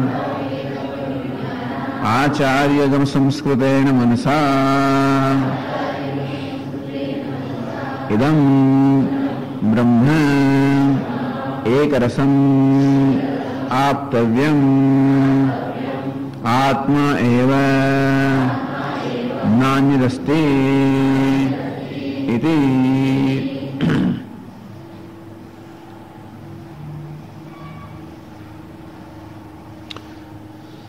સંસ્કૃતેન મનસા, આ જ્ઞાન શેમાં પ્રાપ્ત થઈ શકે? તો કે સામાન્ય મન કે અંતઃકરણ ન પ્રાપ્ત થઈ શકે. મનમાં જ્યારે આ પ્રકારના સંસ્કાર ન હોય, મન પોતે દ્વૈતના સંસ્કાર લઈને જન્મ્યું છે અને પોતાના દેહને આત્મા માનવામાં એ પ્રકારના સંસ્કાર કે વાસના સાથે જન્મ્યું છે. જે કંઈ જગત મન દેખાય છે, જણાય છે, એ સત્ય છે, મારાથી ભિન્ન છે. અને આ રીતે ભેદ બુદ્ધિને સત્યતા આપવો એ મનનો સ્વભાવ છે. તો જે મનનો આવો સ્વભાવ છે કે ભેદભાવને કે ભેદ બુદ્ધિને સત્યતા આપવી, એ મનથી આ સત્ય જાણી ન શકાય. સત્ય શું છે? આત્મા એવા નાન્યસ્તિ. જે કંઈ છે આત્મા જે છે, અન્ય કંઈ નથી. બ્રહ્મ એક રસમ, બ્રહ્મ એક રસમ, એક અખંડ અદ્વિતીય જે બ્રહ્મ છે એ જ આત્મા છે, એની અન્ય કંઈ જ નથી. આ જ્ઞાન શેમાં પ્રાપ્ત છે કે સંસ્કૃતેન મનસા ઇદમાપ્તવ્યમ, જે મનમાં સંસ્કાર છે. આચાર્ય આગમ સંસ્કૃતેન મનસા, આચાર્ય એટલે કે શ્રવણમાં જેના સંસ્કાર છે, આગમ એટલે કે શાસ્ત્રના સંસ્કાર છે. આ બંને સંસ્કાર વિરુદ્ધ પ્રકારના છે. અત્યારે જે પ્રકારના સંસ્કાર લઈને આપણે જન્મ્યા છીએ એ સંસ્કારમાં દ્વૈતને સત્યતા આપવી, આત્માની અલ્પતાને સત્યતા આપવી, આ એક મનના સંસ્કાર છે. શાસ્ત્રના કેવો સંસ્કાર છે? આત્મા અલ્પ નથી, આત્મા પૂર્ણ છે. આ દ્વૈત સત્ય નથી, દ્વૈત મિથ્યા છે. બ્રહ્મ સત્યમ જગન મિથ્યા જીવો બ્રહ્મયોના પરઃ, એક અદ્વિતીય અખંડ રસ બ્રહ્મ એ જ એકમાત્ર સત્ય છે. ભલે બહારથી ગમે તે વસ્તુ ગમે તેનો પણ અનુભવ થતો હોય, ભલે બહારથી અનેકતાનો અનુભવ થતો હોય, વિવિધતાનો અનુભવ થતો હોય, વિષમતાનો અનુભવ થતો હોય, દુઃખનો અનુભવ થતો હોય, મૃત્યુનો અનુભવ થતો હોય, અજ્ઞાનનો અનુભવ થતો હોય, આ બહારની ઉપાધિમાં મૃત્યુ, અજ્ઞાન, દુઃખ એ આપણે જાણે છે. અને તેથી સ્વાભાવિક છે કે મનુષ્ય આ મૃત્યુને, દુઃખને, અજ્ઞાનને સત્યતા આપે. સ્વાભાવિક છે, કારણ કે એ આપણે એની પ્રતીતિ થાય છે, એનો જરાક અનુભવ થાય છે. આમ એની પ્રતીતિ કે અનુભવ થતો હોવા છતાં પણ ઉપનિષદ શ્રુતિ કહે છે સત્યમ જ્ઞાનમ અનંતમ બ્રહ્મ, કે બ્રહ્મ સત્ય છે અર્થાત મૃત્યુ મિથ્યા છે. બ્રહ્મ જ્ઞાન સ્વરૂપ છે અર્થાત અજ્ઞાન મિથ્યા છે. બ્રહ્મ અનંત છે, આનંદ છે અર્થાત દુઃખ મિથ્યા છે. આ છે શાસ્ત્રની દ્રષ્ટિ.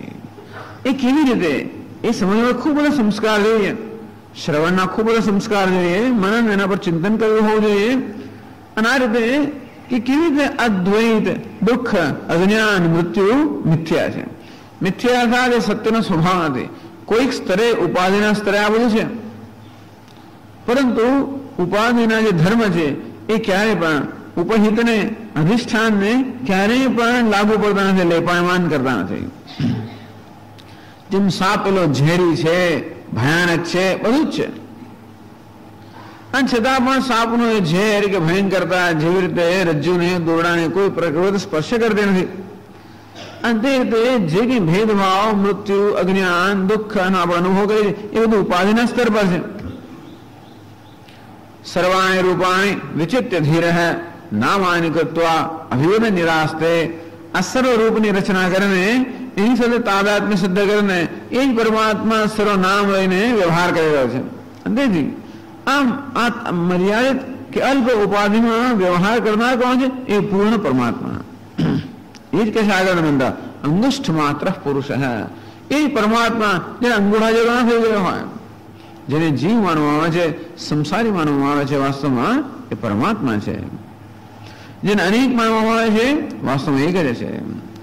જેમ સ્વપ્નમાં અનેકતાનો અનુભવ થતો હોય અને છતાં પણ ત્યાં સત્ય તો એ છે કે ત્યાં એક જ છે. એક જ હું સ્વપ્નમાં જેમ અનેક રૂપે જણાવું છું, અને અનેકતાની પ્રતીતિ થતી હોય માટે અનેકતા સત્ય છે, કે દુઃખ કે મૃત્યુની પ્રતીતિ થતી હોય માટે સત્ય છે એવું તો કોઈ નિયમ નથી.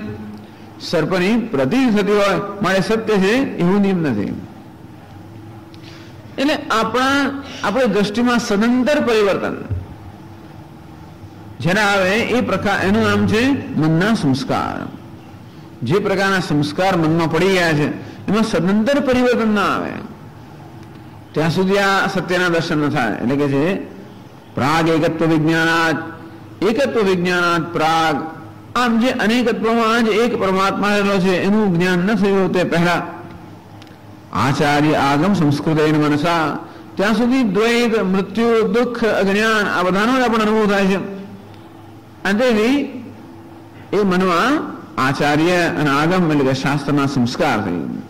સતત શાસ્ત્ર એક જ વસ્તુ આપણને કહે છે, દરેક વાક્યમાં સીધી કે આ કદે એક જ વસ્તુ કહેવામાં આવે છે, તત્વમસી સર્વમ ખલુ ઇદમ બ્રહ્મ, તું બ્રહ્મ છે, આ સર્વ બ્રહ્મ છે. બસ આ એક જ વસ્તુ એક અથવા બીજી રીતે સતત કહેવામાં આવતી હોય છે. પેલા સંસ્કાર દ્વૈતના એટલા પ્રબળ થઈ ગયા છે કે આનું વારંવાર પૌન પુણ્ય શ્રવણ કર્યા, વારંવાર શ્રવણ કરવું પડે. વારંવાર આપણા મનને આ વિષયમાં ચિંતનમાં લગાડવું પડે.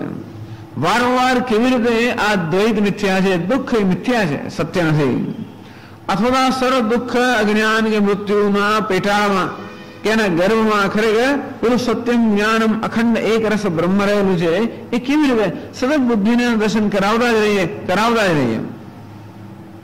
અસ્તિ ભાતિ પ્રિયમ કે પ્રત્યેક નામરૂપ, ભલે નામરૂપમાં દુઃખ, નામરૂપ મર્યાદિત હોય, ભલે નામરૂપમાં અનેકતા હોય, અને છતાં એ પ્રત્યેક નામરૂપમાં કેવું અસ્તિ ભાતિ અને પ્રિય, એ સત્યમ જ્ઞાનમ અનંતમ એ પરમાત્મા કેમ રહેલો છે. સતત એ વિષયમાં આપણા મનને વાળીએ. જ્યાં સુધી, અને ખાસ કરી હિન્દુસ્તાનમાં તો જ્યાં સુધી આપણે આ નામ રૂપ પર નજર કરીએ, કોઈ દિવસ મનને શાંતિ મળવાની નથી, કોઈ દિવસ ના મળે. જ્યાં જુઓ ત્યાં અંધાધુંધી, જ્યાં જુઓ તો આ વ્યવસ્થા, જ્યાં જુઓ તો આ ગંદકી, બસ એ જ વગર દેખાતું નથી. જ્યાં જુઓ ત્યાં દુઃખ, સંઘર્ષ, આ જ નજરે પડે છે. આખી દુનિયામાં એવું છે, પણ તો એનો કોઈ પાર જ નથી. એટલે આપણે સંસ્કાર જેવા પડે છે. એ જ વસ્તુ આપણી આંખો અને અત્યારે આપણું બહિર્મુખ મન માત્ર એટલું જ જોઈ શકે. અને તેથી આ બધાના પેટાળમાં કંઈક છે, એ મનમાં, એ જોવાની મનમાં અત્યારે ક્ષમતા નથી. અને તેથી આવા જયારે તીવ્ર સંસ્કાર પડ્યા હોય ત્યારે મનને પેલા સંસ્કાર પાડવા, અદ્વૈતના સંસ્કાર પાડવા, સંવાદિતાના સંસ્કાર પાડવા. સતત ઝઘડાખોર મન હોય, એમાં પેલા કકડાટીયું મન હોય, ઝઘડાખોર મન હોય, એમાં કંઈક પ્રેમના કે પછી થોડીક શું કહેવાય એને, માયાળુતા, કાઇન્ડનેસ, કંઈક માયાળુ બનવું, પ્રેમ, સંવાદિતા, સહનશીલતા, વિષાદા, આ બધા સંસ્કાર પાડતા પાડતા તો જન્મના જન્મ નીકળી જાય છે. એટલે આ સંસ્કારની આવશ્યકતા છે. બ્રહ્મ સત્યમ, બ્રહ્મ જ સત્ય છે. ભલે બધા દુઃખનો અનુભવ થતો હોય, મૃત્યુનો અનુભવ થતો હોય, અનેકતાનો અનુભવ થતો હોય, અને છતાં પણ એ બધાના ગર્ભમાં, બધાના અધિષ્ઠાન રૂપે એક જ સત્ય રહેલું છે. અને આ રીતની દ્રષ્ટિ એ ધીમે ધીમે આ દ્વૈતમાં, દુઃખમાં, મૃત્યુ પ્રત્યે વૈરાગ્ય ઉત્પન્ન કરે, અર્થાત એને સત્યતા આપતો બંધ થાય. મનસા એવ ઇદમ આપતવ્યમ. અને આપણા મનમાં, મનના સંસ્કારમાં, મનની દ્રષ્ટિમાં સદંતર પરિવર્તનની આવશ્યકતા છે. એવમ એ પરિવર્તન શક્ય છે. એને આગળ શંકરાચાર્યએ કહ્યું, જેવી રીતે કોઈ કાર્તવીર્ય આખા નદીના પ્રવાહને ઉલટાવી નાખે, અને તે રીતે આપણા બહિર્મુખ મનના પ્રવાહને ઉલટાવી નાખો. બહિર્મુખ મન બે રીતે છે. એક તો એ કે વિષયોની પાછળ, વિષયોમાં એનું આકર્ષણ હોવાને કારણે સતત વિષય ભોગ પ્રત્યે દોડતો હોય છે, અથવા સત્તા, પ્રતિષ્ઠા વગેરેનું આકર્ષણ હોવાને કારણે સતત એની પાછળ દોડતો હોય છે, સતત એને પ્રાપ્ત કરવાની યોજનાઓ કરતો હોય છે. આવા મનને એના દોષ દર્શન દ્વારા, એટલે એના દોષ દર્શાવીને ધીમે ધીમે એની આસક્તિઓથી મુક્ત કરવું. અને બીજું, મનમાં આ ભેદભાવને, દ્વૈતને, અનેકતાને સત્યતા આપવાની જે ટેવ પડી ગઈ છે, એમાંથી મનને મુક્ત કરવું. બે પ્રકારના આપણા પ્રશ્નો છે. એક બૌદ્ધિક સમસ્યા છે, અને બીજી લાગણીના સ્તરની સમસ્યા છે. લાગણીના સ્તરની સમસ્યા બધા રાગ દ્વેષ, બુદ્ધિના સ્તરની સમસ્યા આ દ્વૈતને સત્યતા આપવી. આમ આ પ્રકારની વેદાંતની સાધના છે. સતત આપણા મનની જે વૃત્તિઓ છે, વૃત્તિઓનું સતત નિરીક્ષણ, અને જ્યારે જ્યારે પણ દ્વૈતને, અનેકતાને, અજ્ઞાનને, મૃત્યુને, દુઃખને, સંઘર્ષને સત્યતા આપવામાં આવે, ત્યારે ત્યારે મનને એ સર્વમાં રહેલું સત્ય છે એના દર્શન કરાવવા. આમ સતત આને યોગ કહેવામાં છે. આ પ્રકારે સાવધાનીપૂર્વક સતત જ્યારે મનમાં પરિવર્તન આવવાનો પ્રયત્ન થતો હોય, ધીમે ધીમે ધીમે આ મનની દ્રષ્ટિમાં, એના સ્વભાવમાં, એના સંસ્કારમાં પરિવર્તન આવે છે. આ બધા જ માટે ભગવાને કર્મયોગ, પછી ઈશ્વરની ભક્તિ, આ બધામાં કૃપા તો જોઈએ, પ્રસાદમાં જોઈએ, અનુગ્રહ જોઈએ. ઈશ્વરના અનુગ્રહની આવશ્યકતા છે, અને માટે ઈશ્વરની આરાધના, એની ભક્તિ, એની પૂજા, એની સેવા. એટલા માટે ભગવાને આ નિષ્કામ કર્મયોગનો ઉપદેશ આપ્યો.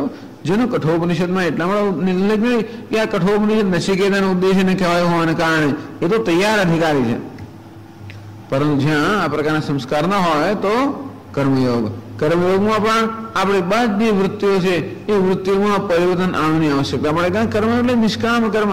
હવે કોઈ પ્રકારના વળતર વગર કર્મ કરી જ કેમ શકાય? એ પ્રકારના જયારે મનમાં સંસ્કાર હોય ત્યારે કોઈ વ્યક્તિગત વળતર વગર કર્મ કરવાના સંસ્કાર પાડવા સતત હંમેશા કેવી તમારા અહંકારને સંતુષ્ટ કરો એ પ્રકારની યોજનાઓ થતી હોય તેને બદલે કેમ ઈશ્વરને સંતુષ્ટ કરો. આ રીતે કર્મયોગ પણ આપણી વૃત્તિમાં સદંતર પરિવર્તન આણે છે. તેથી સતત સત્સંગ, સતત શાસ્ત્રનો પરિચય, સતત શ્રવણ, સતત એનું મનન, સતત એના એ પ્રકારનું ચિંતન, સતત એનું વર્તનમાં આવવા માટેનો પ્રયત્ન આપણે ધીમે ધીમે ધીમે આપણા વ્યક્તિત્વમાં અને આપણી બુદ્ધિની દ્રષ્ટિમાં પરિવર્તન. તો પછી કહેશે કે મનમાં એવી શક્તિ છે, આત્મા જે આમ તો મન અને વાણીની પહોંચથી પર છે એવા આત્માનું જ્ઞાન પ્રાપ્ત કરવાની ક્ષમતા મનમાં છે.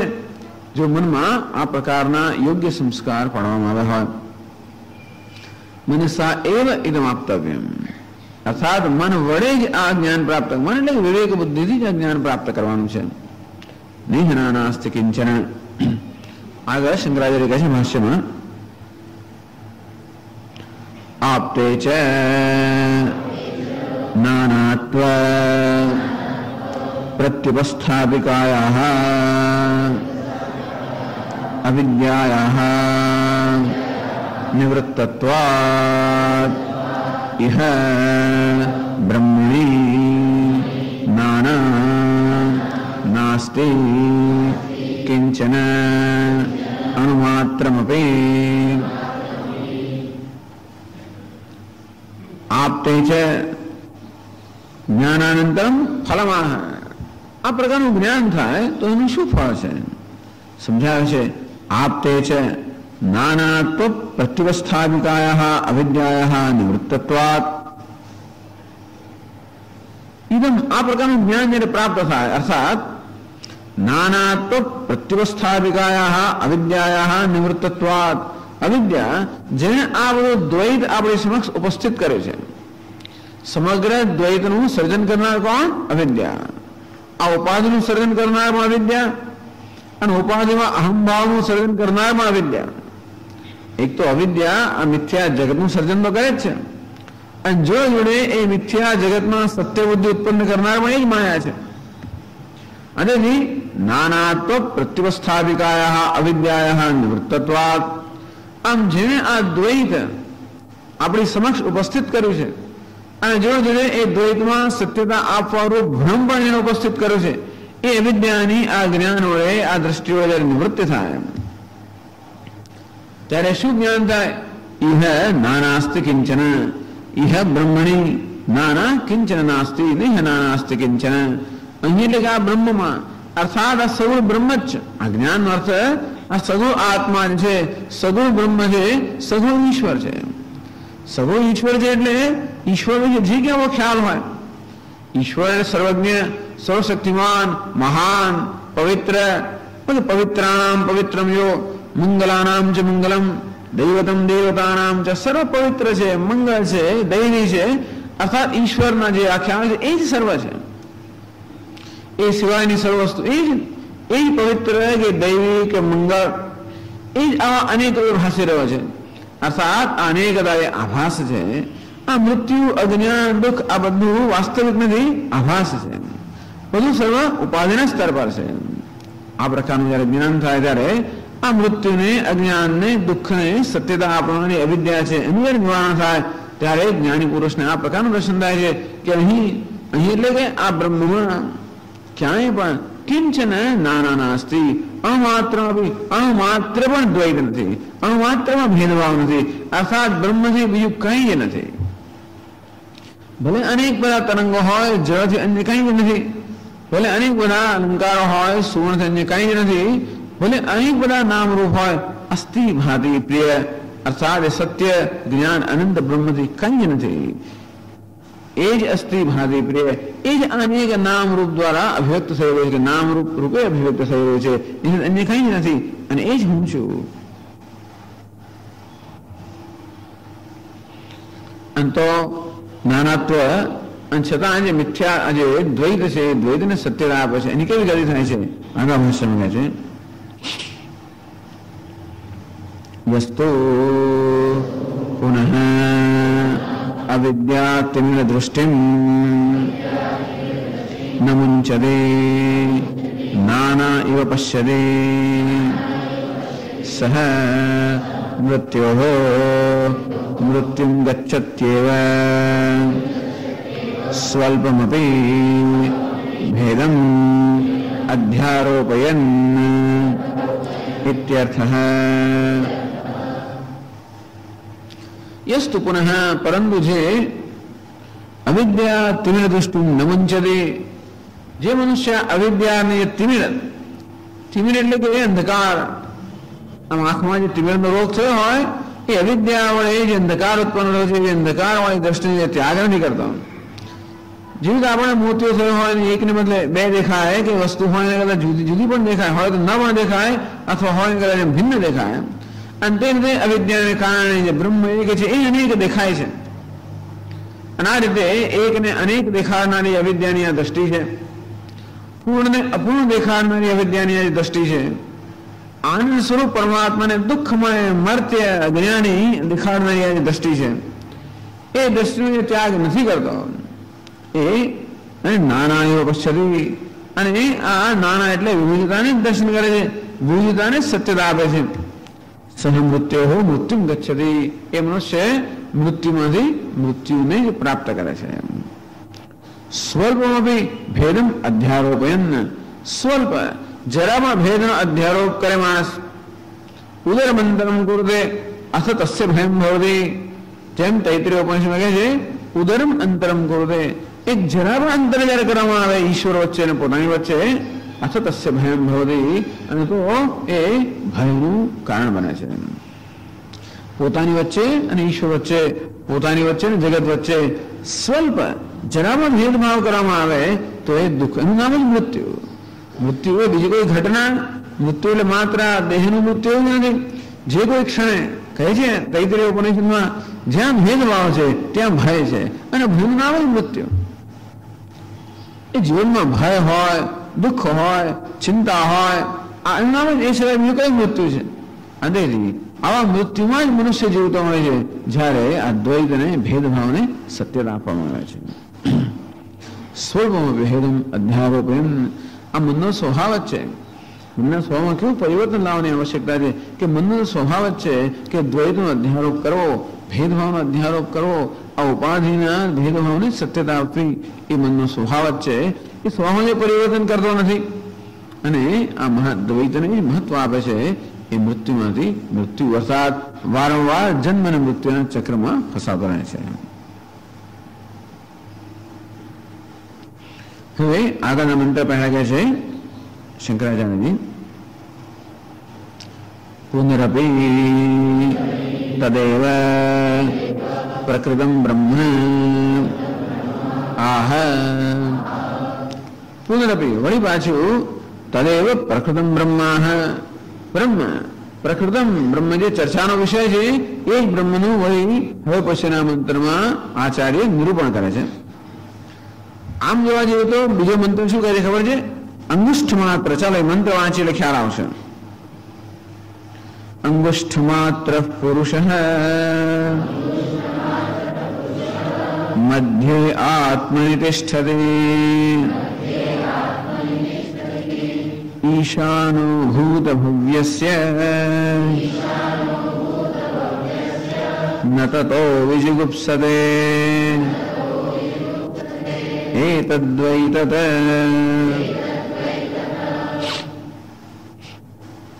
અંગુષ્ઠ માત્ર પુરુષ મધ્યે આત્માની તિષ્ઠતે. અંગુષ્ઠ માત્ર એટલે અંગુષ્ઠના માપ જેવડો, અંગૂઠાના માપ જેવડો. પુરુષ, પુરુષ એટલે ચૈતન્ય.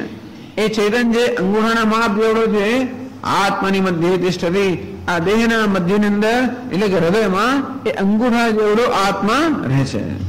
આત્મા કેવો છે? અંગૂઠા જેવડો. એટલે પ્રશ્ન કરે છે કે આ મંત્ર તો પેલા અંગૂઠા જેવડા આત્માની વાત કરે છે, ત્યારે પછી આ મંત્રમાં બ્રહ્મની વાત કરવામાં આવે એવું આપ શા બોલી કહો છો? શંકરાચાર્ય કહ્યું પુનરપી તદૈવ પ્રકૃતમ બ્રહ્મા.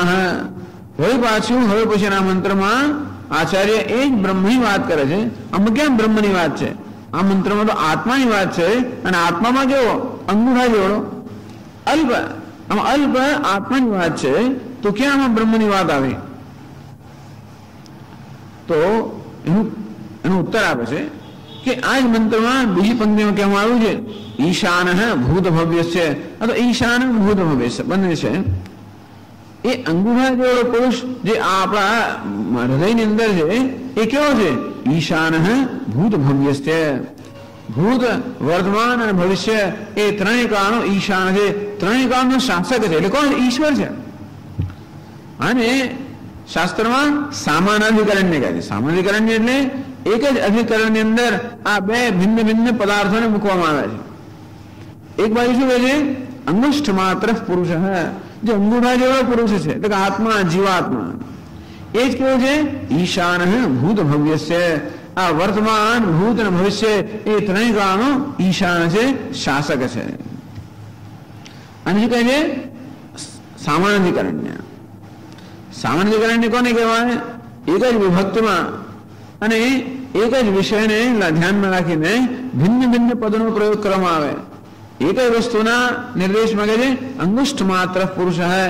એ પુરુષ કે આત્મા અંગૂઠા જેવડા છે, અને તરત એ જ વાક્યમાં કહે છે કે એ વળી પાછો ભૂત, વર્તમાન અને ભવિષ્યનો શાસક છે. એ જ ઈશ્વર છે. કહેવાનો ભાવ એ છે કે જેને અંગૂઠા જેવડો માનવામાં આવે છે, જે અલ્પ માનવામાં આવે છે, વાસ્તવમાં અલ્પ નથી. અર્થાત જે આત્માનું અલ્પત્વ છે કેવું છે? મિથ્યા છે. ધારો કે એમ કહેવામાં આવે સ્થાણુરયમ પુરુષ હૈ. આ પુરુષ, આ ચોર શું છે? આ તો ઝાડનું છૂંઠું છે. એટલે ઘણી વાર થતું હોય ને કે હોય ઝાડનું છૂંઠું અને અંધારામાં આપણને ભૂત દેખાય કે ચોર દેખાય અને આપણે ડરી જઈએ. ત્યારે કોઈ જેને જ્ઞાન છે આપણને કે નહીં નહીં આ જે ચોર છે તો શું છે? ઝાડનું છૂંઠું છે. ચોર તો કે ઝાડનું છૂંઠું હોતું હશે? ચોર કેવો છે? એ તો ચેતન વ્યક્તિ છે. ઝાડનું છૂંઠું કેવું છે? જળ છે. કેવી રીતે ચોર કે ભૂત ઝાડનું છૂંઠું હોઈ શકે? એવું ત્યારે એટલે એક જ વસ્તુ માટે બે વિરુદ્ધ